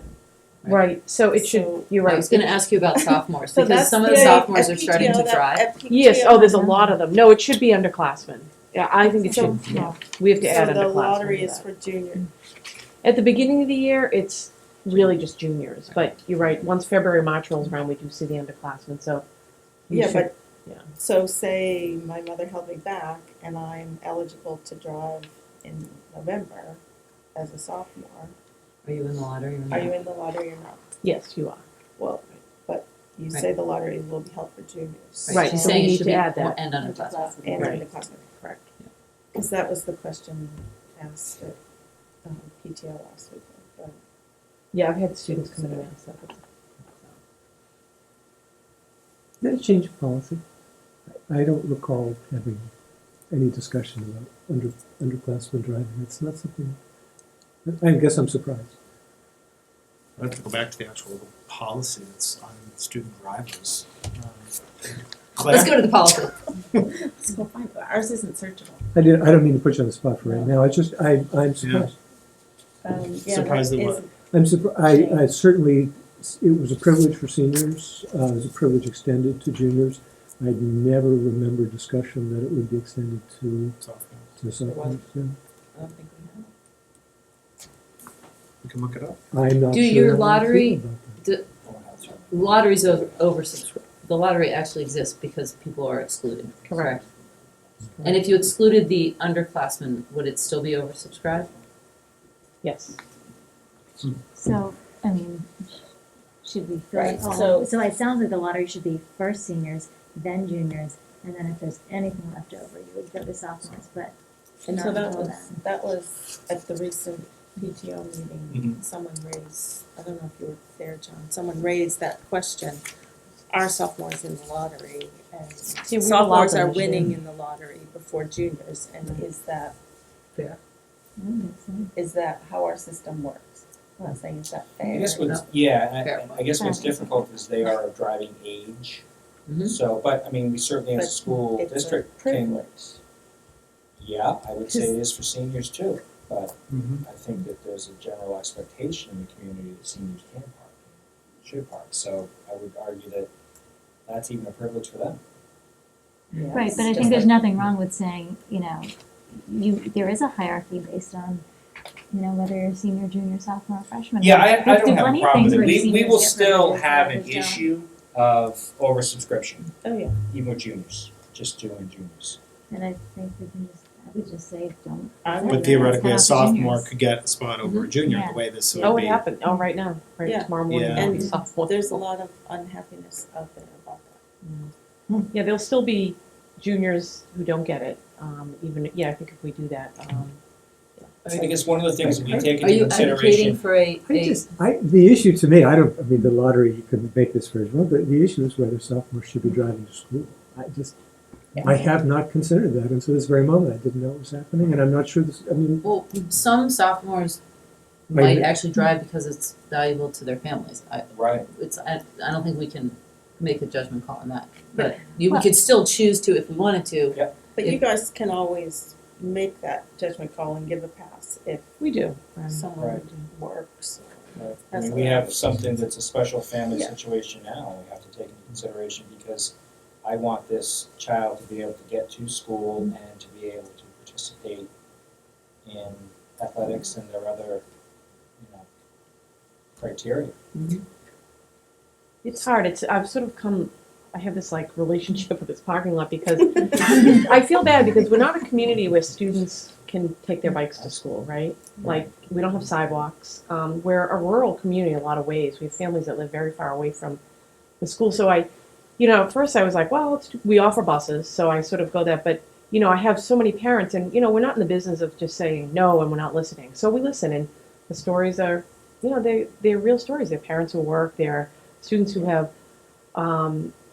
jobs and lessons and PT, and I mean, there's some really legitimate things that we have to say no to. So, I don't know. It's very hard. So, but I mean, I understand the hire. I think sophomores can't drive. Could probably make my job. Do we have to make that call, or can we let them determine what's best for the student? What do you guys want? Depends if we have policy. Well, I mean, I think the question is it a policy decision? I don't think we could buck it. I think it probably does rise to the school committee policy about who can and can't drive to school. Well, I think it's not drive to school, it's park at school. Mm-hmm. Because any sophomore who wants to can drive at school if they can find a place to park. If they want to park in Donnelly for the or in day Evergreen. or whatever. Yeah, that's so true. I don't care who drives to school, Right. but I feel like offering the parking spaces is something that we do have control over. Well, when you put it that way. So if this says the lottery is for seniors and juniors, then that's for whom the lottery applies. So we don't And then change if there the are proposed sophomores verbiage. that need The case by case. case by case, Yeah. they see Yeah. John. I mean, look, and if somebody But- has a story, a sophomore has a, Right. a true hardship where they really need a parking space, I'm sure, but how many of those cases are missing? If it's to get to piano lesson Well, or sometimes it's to get Yeah, home you know, to get it other makes kids' sense. places. Well, I don't know. we all have that issue. And so, I guess the flip side of this question is solving the parking issue. Right. I heard there's grass parking passes. Yep, we found 12 more spots. So 12 more spots? Yeah, we worked with grounds. It's 12 more spots. It's Yeah. great. It's 12 more families and that we're helping. So, yeah. And are there any other options out there, or Well, we the bus pad for teacher, that area to put adults over there? I would love to put the bus pad up for discussion and consideration. I don't know what the rules and regs are around I don't know, buses who that's park all. there, and is that's that our that's a land? complete courtesy that we allow them to. Yeah, so I mean, Good that's, part of the contract. It's a pretty big space. You'd think we could carve out space for both buses and additional, maybe, I don't know. I would agree. Or at least for adult parking, Yeah. You don't really necessarily want student drivers out there with the buses. but- Well, we may need that now that we've lost the spaces in the entrance. Yeah, And we do have them there because of the various organizations who sponsor auctions. right. So, But for the purpose of this, for the handbook, Right. does the No. committee want to just do I think we just lottery strike the junior seniors? proposed. Seniors and juniors. Just leave it as, Whatever I the would leave it pleasure of as the is, committee the is. just current. leave it as is and not include Juniors and underclassmen. So that last sentence will take out and/or underclassmen. We can just keep Just it as say is, just keep the anyone current who verbiage. wins No, the last Get sentence rid says of the and No, underclassmen but right that's, there. oh, I see, I was just keeping the current Yeah, right. verbiage and forgetting the proposed totally. And the proposed verbiage has the lottery Oh, information. okay, yeah, got it, yeah, so just strike out or underclassmen. You can just blame me. And should we be able to solve more of the parking issue, then Then you put it in for we the can following year. have the discussion again. The bus pad would need some work. I mean, it would probably first go to capital for. I mean, it needs to be paved, and I mean, it's huge ruts, but it's a big area. How would we go about just having someone get their head around how many spots, the general layout of that? Probably have Chris Hendricks in Jackson. And just think about how many spots might we do, because then the capital is gonna be a cost benefit. Sure. So we'd have to outlay X in order to pave it, and we would generate 275 times Y, Right. because we'd free up more spaces wherever. So Ann and I have spoken to Chris, and we've talked about that area, and he feels as though there would certainly be additional room for other cars, whether that's students, adults, whatever, to park there. It really would be students. what we actually, this past week with the most recent change in the parking spots there, I've had a number of cafeteria employees who come to me and have said, I'm having a hard time parking here. It's, They can park by the buses. I mean, I do it many times. When Yeah, school Yep. It's easy. I think that they feel as though it's that's maybe in the good weather it's okay, but that it's a hardship when it's inclement weather. Yeah. It's passing along.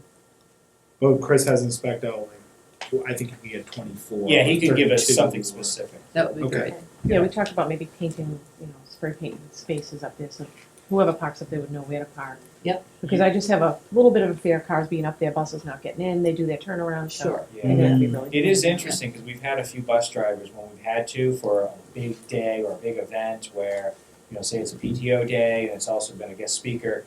We've had some bus drivers come up to say, there's cars parking up there, and we've said, well, we need to, we have Right. overflow. So I think they have kind of assumed a little ownership when it's not really theirs. Yeah. So, can we talk about this in June? Is that too soon? Should be able to get the number of spaces. Yeah, we can get that. Great. Moving. Any other changes you wanna Yeah, so speak to? just under plagiarism, we just wanted to add that administration would be notified, because we have found does take place in a few cases. The teacher addresses it with the student, teacher reaches out to the parent, et cetera, but we feel like it would be important that administration is also notified. Many cases we are, and we're involved with it, but we just wanted to really clarify it and directed research, I think we were just kind of looking at some proposals and. Yeah, this was mostly for our seniors' motivation. We had, I think this is like when senioritis must set in, but we had a number of students at the interim of third term who had multiple grades that were below what the senior privilege is to leave. And we thought that by looking at their interim third term grade, that might be a motivator to keep their grades up and avoid the senior. So it's frustrating for teachers seeing many students leave when they should be in the DRs, the grade. So this was a suggestion, and I thought it was a good one. Are third quarter interim reports generated anyway, or is this going to? Yes, they are. Okay. Yep. So we would just look at them and say, okay, these 8 students will now have to stay for the rest of the term until the grades are brought up. So it's a report that's already driven. Great. The changes. And then the only other thing is the detention. Yeah, or the behavior grade, I just wanted to add the 2 terms, leaving class without permission and lying. Just had a few of those incidents, and students' parents just saying, where is it in the handbook? So it'd just be nice to say, this is where it is. It's, The parents because the kid lies, it's not in the handbooks. Yeah, right. It's like when we list a lot of things. We have a discretion line this list is not inclusive, so that's sort of where we go, point them to, but it would just be, it happened enough to, I made a note of it. And then the office detention was, in the past, students could choose off, when they were given office detention from leaving class or lying or anything, it could say, well, I'm not going to do detention, I'm going to go to extra help with my teacher. Mm-hmm. So, what we'd like to put in is that they may do that for tardies when they're in detention, but all other discipline must be served in detention, not with another teacher. So anything of a behavioral nature, if they were Correct. disrespectful or something like that. A tardy, it would actually behoove them to spend more time with a teacher, especially if they miss some of that time. But if it were more of a disciplinary infraction where they were out of area, lying, being disrespectful, we felt as though in some ways them going to the extra help session was kind of getting out of that. Instead, they should have to sit in the classroom. It's not a terrible place. It's a place we have our faculty meetings, but it's a quiet location where they would have to focus on their own academic work. I think that decision should be entirely up to you, but as long as I'm here, I'll just say, it's a tough one, right? Because, in fact, extra time, one-on-one with the teacher is the best thing that you could possibly ask for a kid. I wonder whether there's a way to make this, or for you guys to just take some discretion and say, Well, so I would say that when a student says, look, I have a test on Friday, can I change my detention? We never say no. Yeah. Like extra help, they just reschedule it. There is an open door on that, so. But going to hang out with their favorite teacher Is the best thing that can happen to a kid. It absolutely is. I guess Assuming we hire the it right teacher. certainly is, Mr. Robinson, but I don't know if it changes behavior. In office detention, I don't. Anyway, I've For said some, that. you're right, but for others, well, they don't wanna be in there. Hopefully it's a deterrent, that's the. I have a question on the special education, Ann. That's the addition. In the second one, we say it's pursuant to, and we cite chapter and verse. Might we do that in the first instance as well? Because I think we are, in fact, saying what we say based on what we need to do in the law. And it sounds a little bit nicer So this by was, saying yeah, so this was it's legal with the law. counsel's language, Right. not ours, Right. so. But my thought was, and I shared it with Terry before the meeting started, rather than it sounded like us going, no, we won't do this and no, we won't do that, let's just say, pursuant to or following MGL, whatever it is that we're following, this is how we have to behave. Except the CMR is a specific law, and mass law includes courtroom decisions, it includes the whole body of law, it includes the legislation, and it includes anything that would be regulatory in nature as well. So under Massachusetts law is more encompassing than just CMR 603. Mhm. Oh, interesting. Oh, that makes sense. So you think we should, under mass law, Leave you it. think it's more? Leave it. It's more comprehensive. Yeah. Right, but when you get to the bottom sentence, no services will be provided. Yeah, I mean, that is It's actually a- specific law. Right, that's the law, but it doesn't, I don't know, the way the paragraph is formatted, it sort of lost me. It just sounded like, oh, Dover-Sherborn's decided.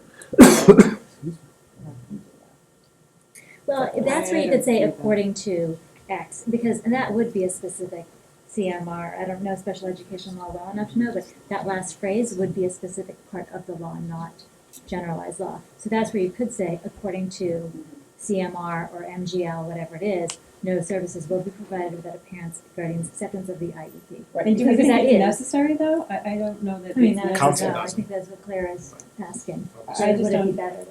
I don't have an issue with it the way it's written. I don't think that it's off-putting or that it's saying I that think a the parent who is district not is making the familiar with decision. this doesn't really I don't understand know that what that that sentence is means. there because it's based on law and case precedents. All right, I'm gonna look it up real quick. I That's would just all. say That's my only comment. it opens with under mass law, so that would be my opener that would be under the. I don't think they would say that we're the district that's making that. I don't know. It's me. I know, and you two are lawyers, right? So as a rich person reading it. Yeah. isn't No, I mean, really I like actually, reading to be honest, I don't have a strong feeling. I understand what Claire's saying, because that is actually a specific law, right? That sentence right there. And what she's saying is, if you say according to X, then nobody reading it could think it's something that We Dover-Sherborn as a district has promulgated. It's something that Massachusetts law says, and I'm actually looking up right now what law it is, although I think it's gonna take more time than we have right now. But, Terry's but looking up. chapter Any other 688. questions while they're looking? So, anyway, I don't have strong feelings either way, though. So Ann, if we can just, would that change maybe? It's in ours as well, that came right from the council. Oh, It's I in know. all three, I think it's in everyone's sample, like, that's the recommendation. Can I ask a general question? Sure. I noticed there's a bunch of pages on athletics and athletic policy, and since we actually have an athletic handbook, I'm wondering, A, whether those two, because I didn't pull the other one out, whether they overlap, why we have two, would we pull out the athletic stuff from this and just have an athletic handbook that is comprehensive? It just seems kind of odd to have some athletic things here and others in an athletic handbook, which would then lead you not to read the actual athletic handbook if you think it's covered here. So just a thought. Because there were some things in here that I'd actually never seen written, Oh, I you never read are it? not in the athletic handbook, at least I think. So there's, I would think that the student handbook would supersede an athletic handbook, right? But- Is that? or maybe it references it. For athletic, issues, please see the athletic Much handbook. like we do on bullying prevention intervention. And do students sign off on the athletic handbook? I should know No, this, but they should, because there's a lot of great stuff in there for coaches and student athletes and captains, and it's, I So mean, maybe it's, that's a new, it's athletic in director, existence, but I athletic don't know if advisor. anyone ever reads it. Right. And therefore, there are some things in here around, say, games over April vacations, which was surprises to me, because I'd never oh. read them. Now, see, I go to, isn't that in the handbook? Is in the athletic handbook? Yeah, Oh, I might have missed that one, okay. Anyway, it just seems redundant to have them in two places. Yeah. So this will be the 15-16 handbook, is that it? Yes. Oh, why do we only translate in Portuguese on page 2? Don't know. I don't know. Does it just say Where? translations Which is? available? Where is this? I know it's in Just change Spanish it. and It's in the Portuguese. I don't know. Online version, not in changes. It just seemed kind So of I'll odd. make a motion to approve the DSHS 2015-16 student handbook as presented and discussed. You a second? So, yeah. Is that a yes? I was Karen? just confused about, so we're talking about both, everything we just discussed for the middle school and the high school? No, just the high school. Just the high school, okay, got it. Haven't got to middle school. Alright, that's why I was confused. Okay. Have you seconded it? Did you? Yes, I Okay. seconded. Any more discussion on? So topics, all right. All those in favor? Aye. Clarity or yes? Yes, Okay. sorry. So, Unanimous. just to clarify, at the end of the day, all we ended up changing was under, student parking, correct? Correct. Otherwise, it's all as is? Yes. Okay. I assume you know that on page 5 it says class officers 2014, 2015 that would have to change, as well as the title page that says 2014, And 2015. the online version. Oh, the Sorry, I online? used to be an investment banker, so. And the online version? Or whatever we That's were the getting, same- yeah, it's the whatever, same deal. yes. In the red line version. Excellent, all right, middle, thank you. Thank And- you. and Thanks for John. the input too. Thank you. Good conversation. Middle school. A number of our changes are similar to that, and that includes the special education piece. The ones that differ would be on page 29, we've added a line under our buses about if the buses arrive before 7:20, the students will be held on the buses and dismissed to the school at 7:20. I will say that both Ann and Brian have used their judgment in that, or particularly Brian, because it's middle school students, in inclement weather, and particularly cold mornings. We would dismiss them straight away, rather than have them sit on the bus and negotiate the piles of snow and slush and elements in general. So that's one thing. On page 33, I have a corrected version, but there's an error in the proposed language. There's an extra gifts. That line should say locker decorating, exchanging of gifts, Right. and distributing invitations, and lose the comment after invitations. And I think Lori, at our school council meeting, we saw that, or she saw that. Yeah. Although leaving your locker decorating to outside of school might be difficult.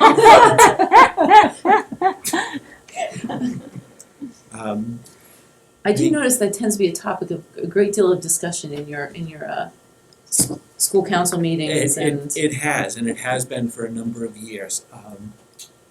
In page 34, when we talk about lockers, we had lockers and locker decorating. We're proposing to just go with lockers and No more decorating. no more decorating of lockers. It's with mixed emotions, I mean, from my standpoint. However, the amount of time and angst that it causes has grown, and I think it flies in the face of what we're trying to do with challenge success and the exclusion of students in locker decorating has just caused a lot of issues. It has a connection then to being excluded to outside parties and so forth. I think by eliminating it, we're consistent with our no gift exchanging in school, handing out of invitations. So that would be our recommendation. Sounds. And the language is there for that. You can decorate their mailboxes. There you go. Go to your friend's house and decorate their mailbox. And those are the significant changes. I know in the end of the handbook, we have a what if, or could be called frequently asked questions. That was updated this year. The language in it is, I think it needs to be tweaked. It was written by students for students, but there needs to be some changes to that. That's true. Or just indicate that this is from students to students. And if you just maybe say it it's- is from. Maybe it's not a handbook thing, maybe it's That- a handout or on the website. I'm very Somewhere, 'cause comfortable with that. The average student isn't going to be looking at the back page of The, Right. part of our revamping of those questions and adding to it came from a school council meeting earlier in the year. One of our parents, our at-large members from each community, we reach out and try to get an incoming fifth grade student's parent to be on the committee, so they get a sense of what they're looking for coming here. It gives them insight to what we're doing here.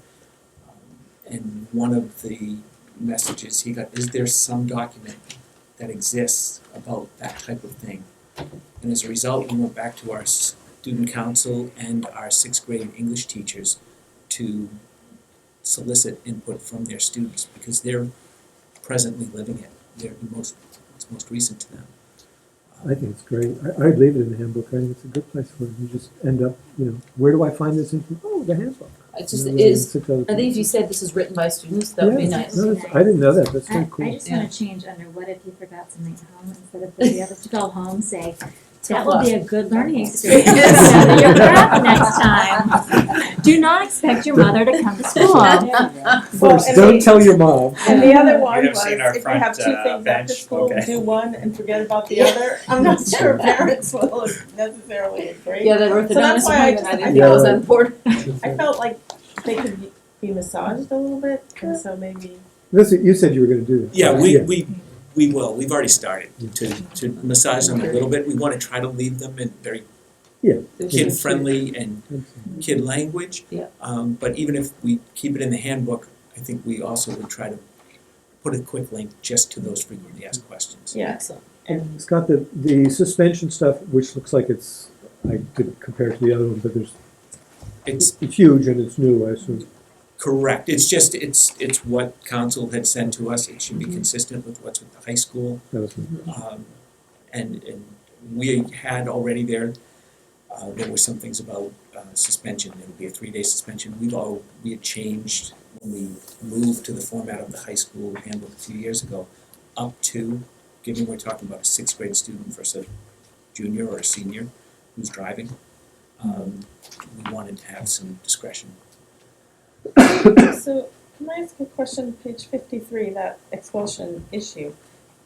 One of it is assault on a teacher, administrative staff, or other educational personnel. What happens if it's on a student? It's not covered under that law. It's not covered under that law, is it covered anywhere else?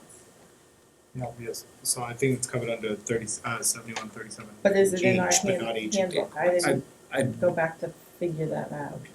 I believe, and I have the unfortunate experience of having worked in a different school district that Had a lot of. may have used, and I have multiple letters for various situations that use 37H and a half.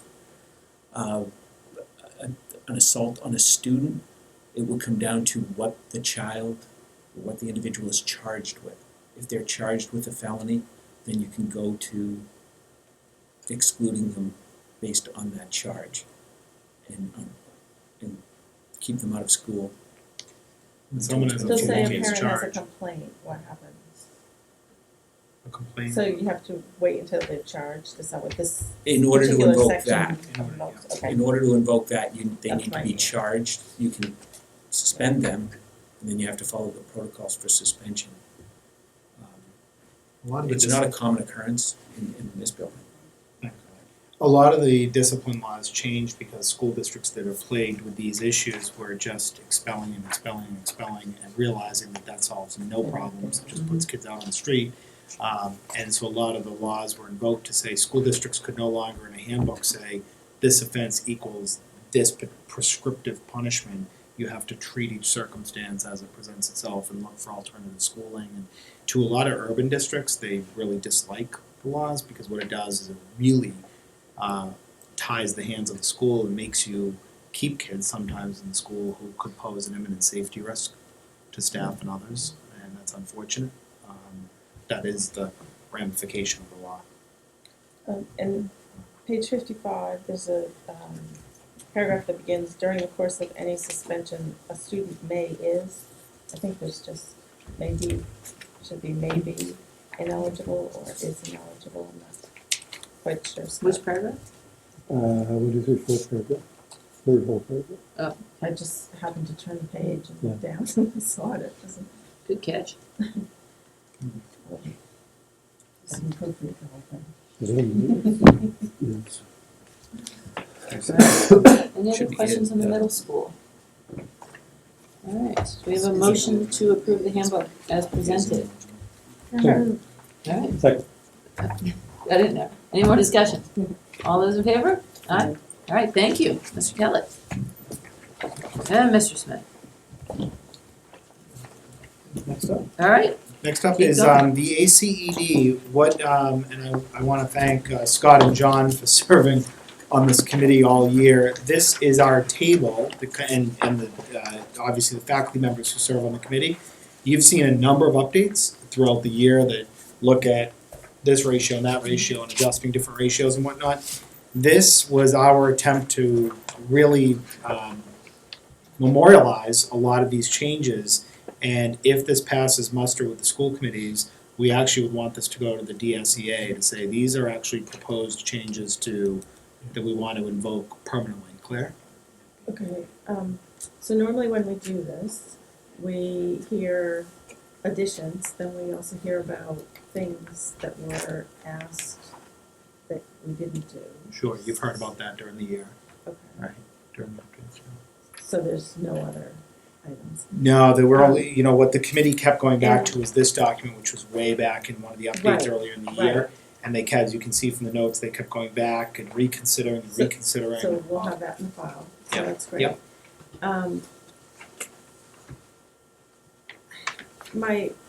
A couple of things is, I'm not sure about this add and delete. So I think if it's, so for instance, mock trials in here, and it's under delete, but we're only deleting it because we're not gonna offer it next year, but the year after we might.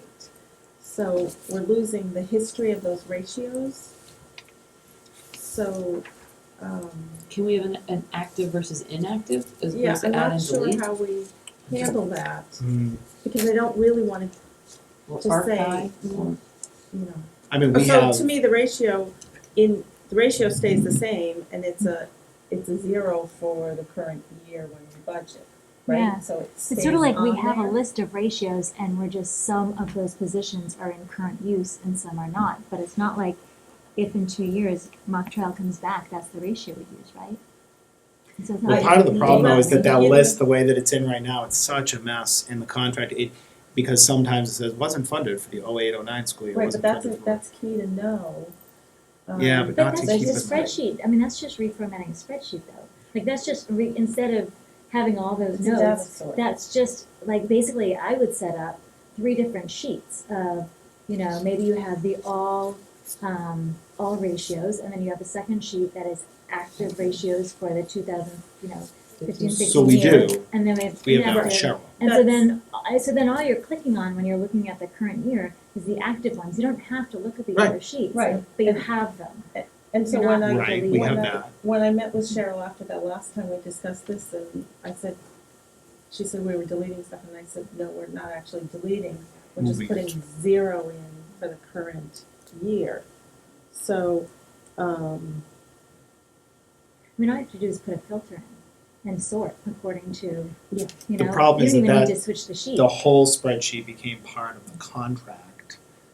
right. And- it is But that's part of the okay, contract. because if No. there is a mock trial person, I'm okay Because with then it the being part of the teachers contract, see- that they have I actually want it part of the contract, so the teacher knows this is what as a mock trial advisor, this is my ratio. So we don't call it delete, we call it inactive. Inactive. Inactive Right. works. Yeah. Right. You know what I mean? Yeah. Why would you even do that? And I I'm agree, fine on that but I fence think too. No, I That's mean, the I'm not point. sure No, why you so would. Richard, What's the advantage of saying inactive versus, oh, it just didn't get offered this year? But it Because- could have been if kids were Because, so for instance, and what caught my eye was Tom Bork put to DSEF money for mock trial. So, What? Last year. was that last year? Yeah. The list in Yeah, what when Cheryl everything was sent in to me. limbo. Yep, that's right, last year. Was that last year? I don't know. Is It it, was just what is I it a looked grant at for from this year? Cheryl this week. For mock trial for I just looked at it. So I didn't Anyway, look, I so didn't look say at Google Doc yet. put that in. And then we go back and start that conversation. So that's why we don't delete it, Richard, because I don't know. He just wants to As have it zeroed for the I've current year. said before, I think this is a menu. And if it's something that you think you might offer when somebody orders it off the menu, you leave it on the menu. so leave it. But if it's not on the menu for this year, then you could still move it to us. It would be To an easier to inactive look at class things that are currently running and those that have run in the past that might someday But be back not at as the part top. of the contract. That should be It an is part of the entirely contract. separate, It is part a of the historical document that shows, no, it is What's part of happened? the contract. It is because part of the it's in contract, there. because it's Appendix C. no, what Otherwise, I'm you have saying to is, vote to delete it. is It is stays a, on Appendix C unless we vote it off I Appendix C. understand, I'm saying it would be useful to have a document, a historical document that shows what has been offered every year. I would not recommend having anything in the contract that says inactive or anything else. The contract, I think, should just have a list of when this activity is offered, this is what we do.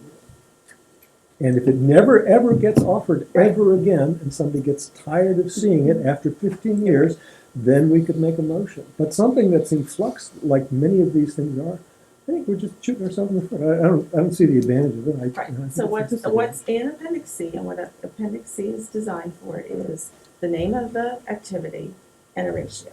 That's all Appendix C is.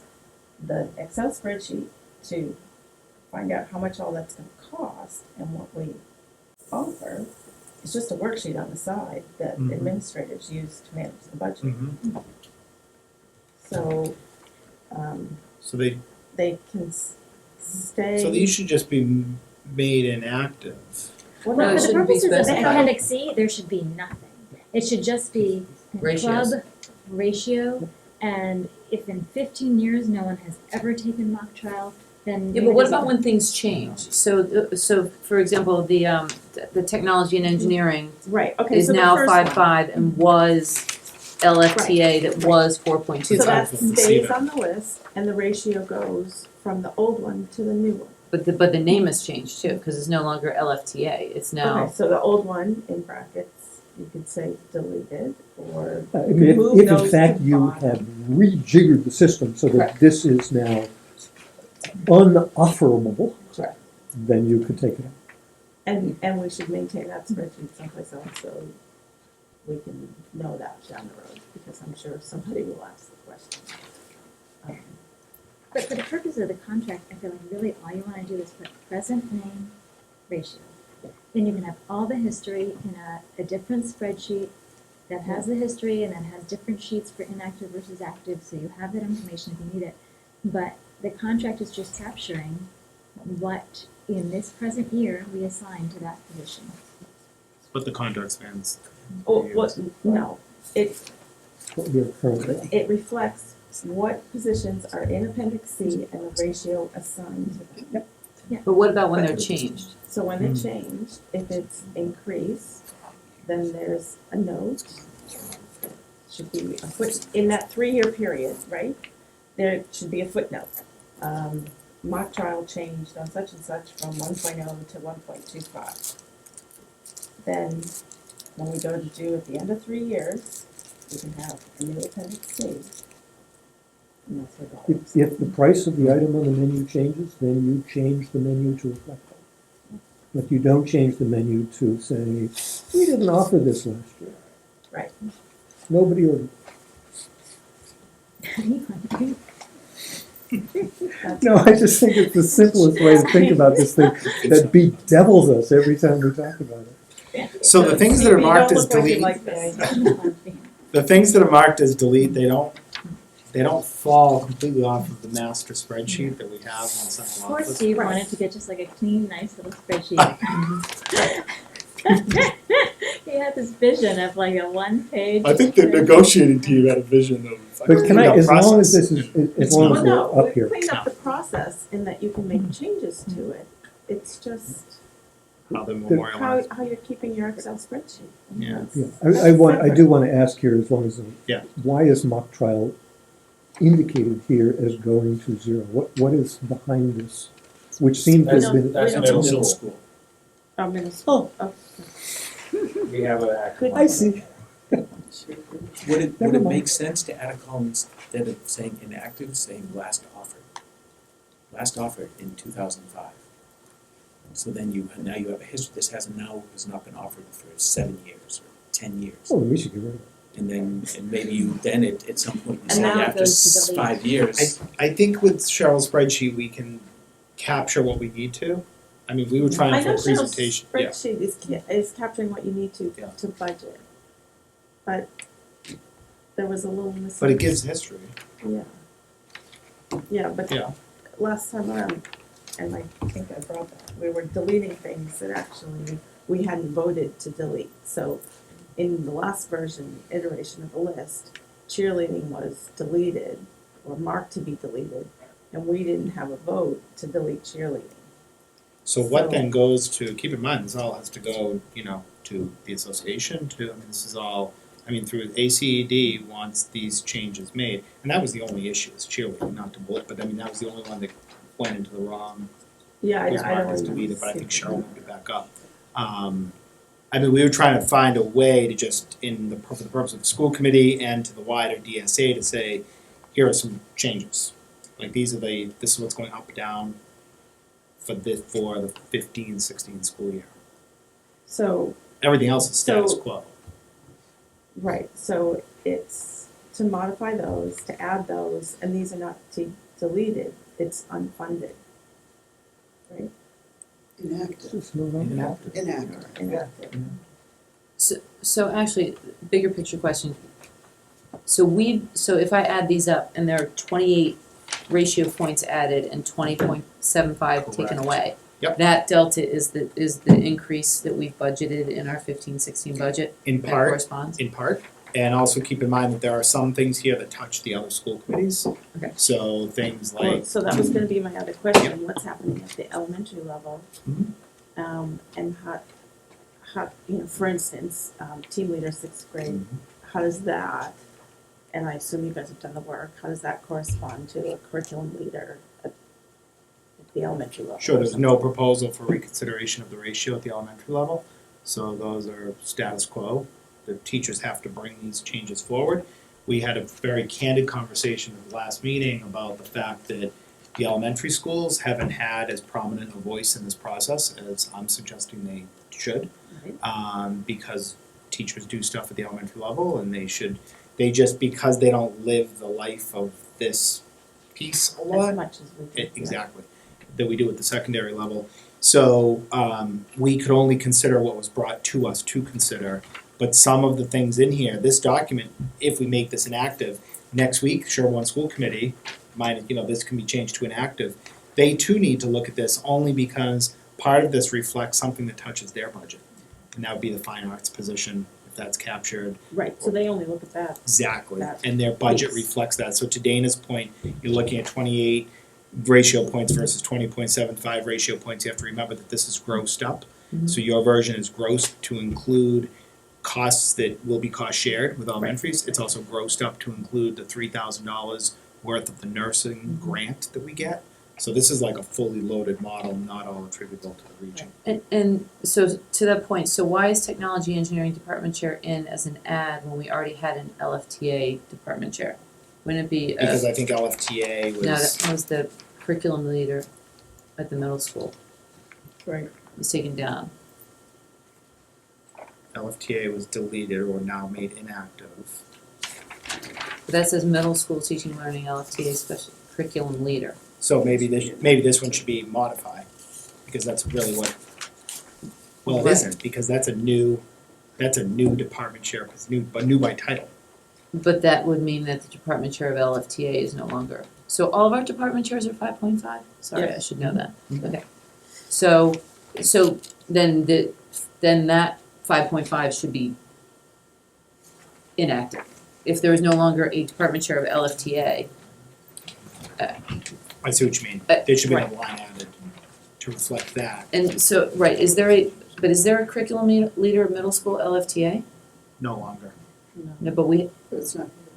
well, that's what's on It's page here as 2. delete, It's so here as it delete. should just become That inactive. actually is a delete. Oh, No, I that see. really is a delete, Yeah. right? It's called computer. That is actually. That changed, yeah. I mean, that is that a job no longer exists. We And won't fill that everybody position. can It will be covered by the know. Some things. But truly should be fine deleted. arts.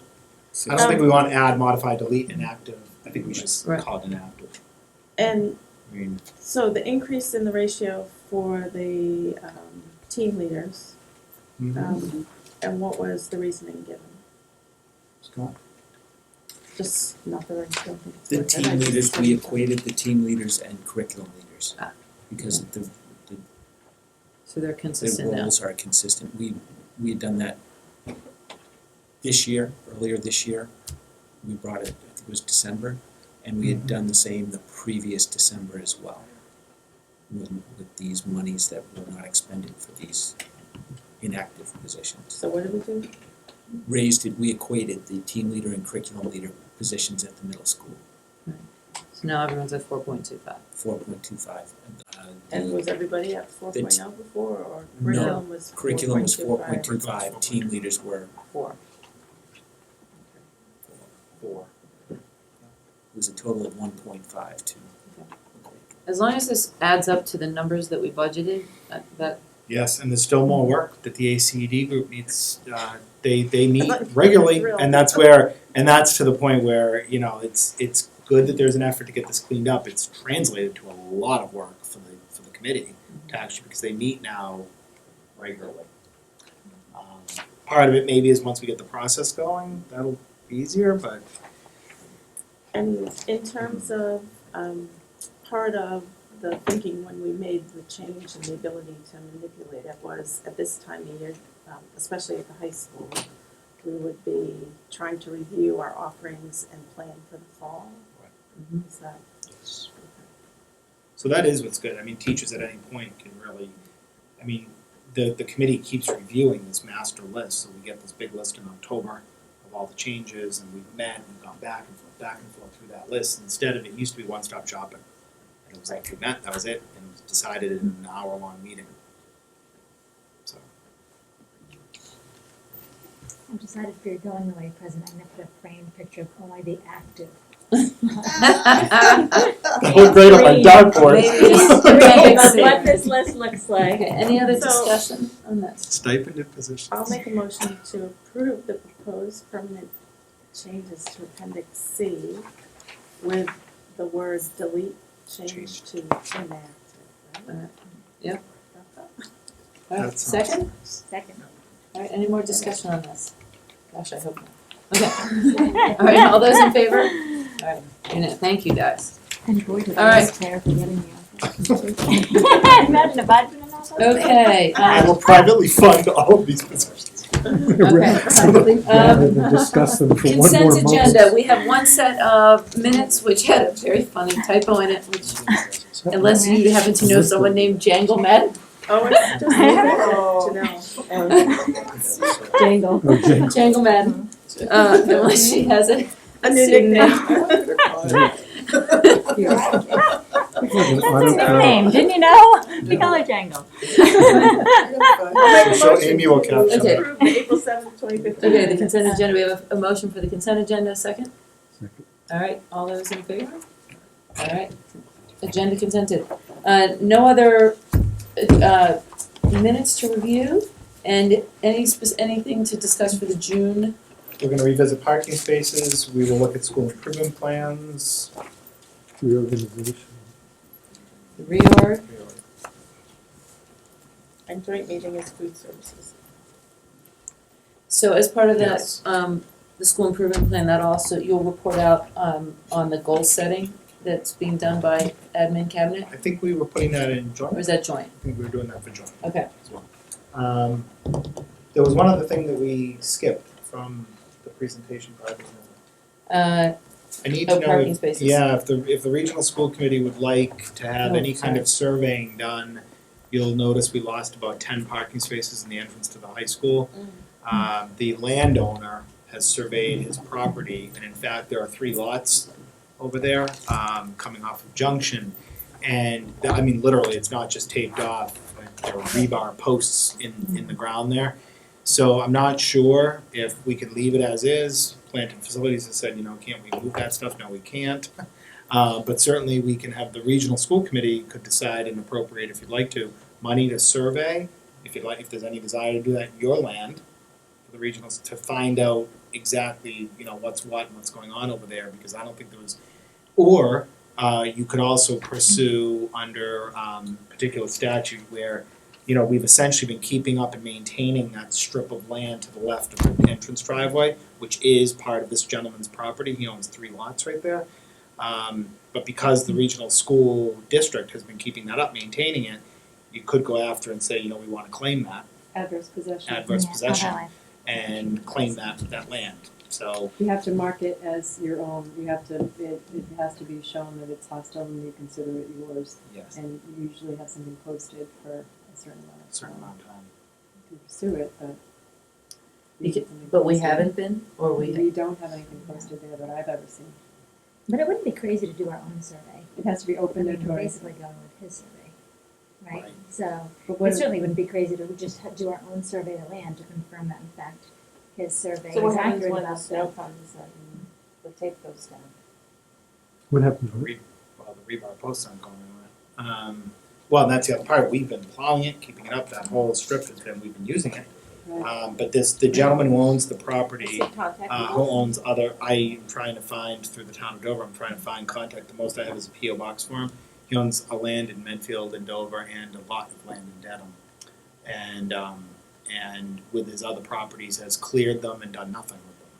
So I don't know, we don't know if there's an intent to just wipe out all that land. But Dover, the town of Dover is not on notice that there's any, there's no building permit, there's nothing. The town hall knows nothing of that, except to say to us, he has every right to survey his land anytime he wants to. And that's exactly the right that he exercised. But beyond that, the town of Dover is not on notice that anything more is being done with those buildable, those lots. How much is So I was gonna say, I think it would be a good idea to get it surveyed. Obviously, Yeah. the results of the survey don't work for us, and we should get our own just to make sure that they're right.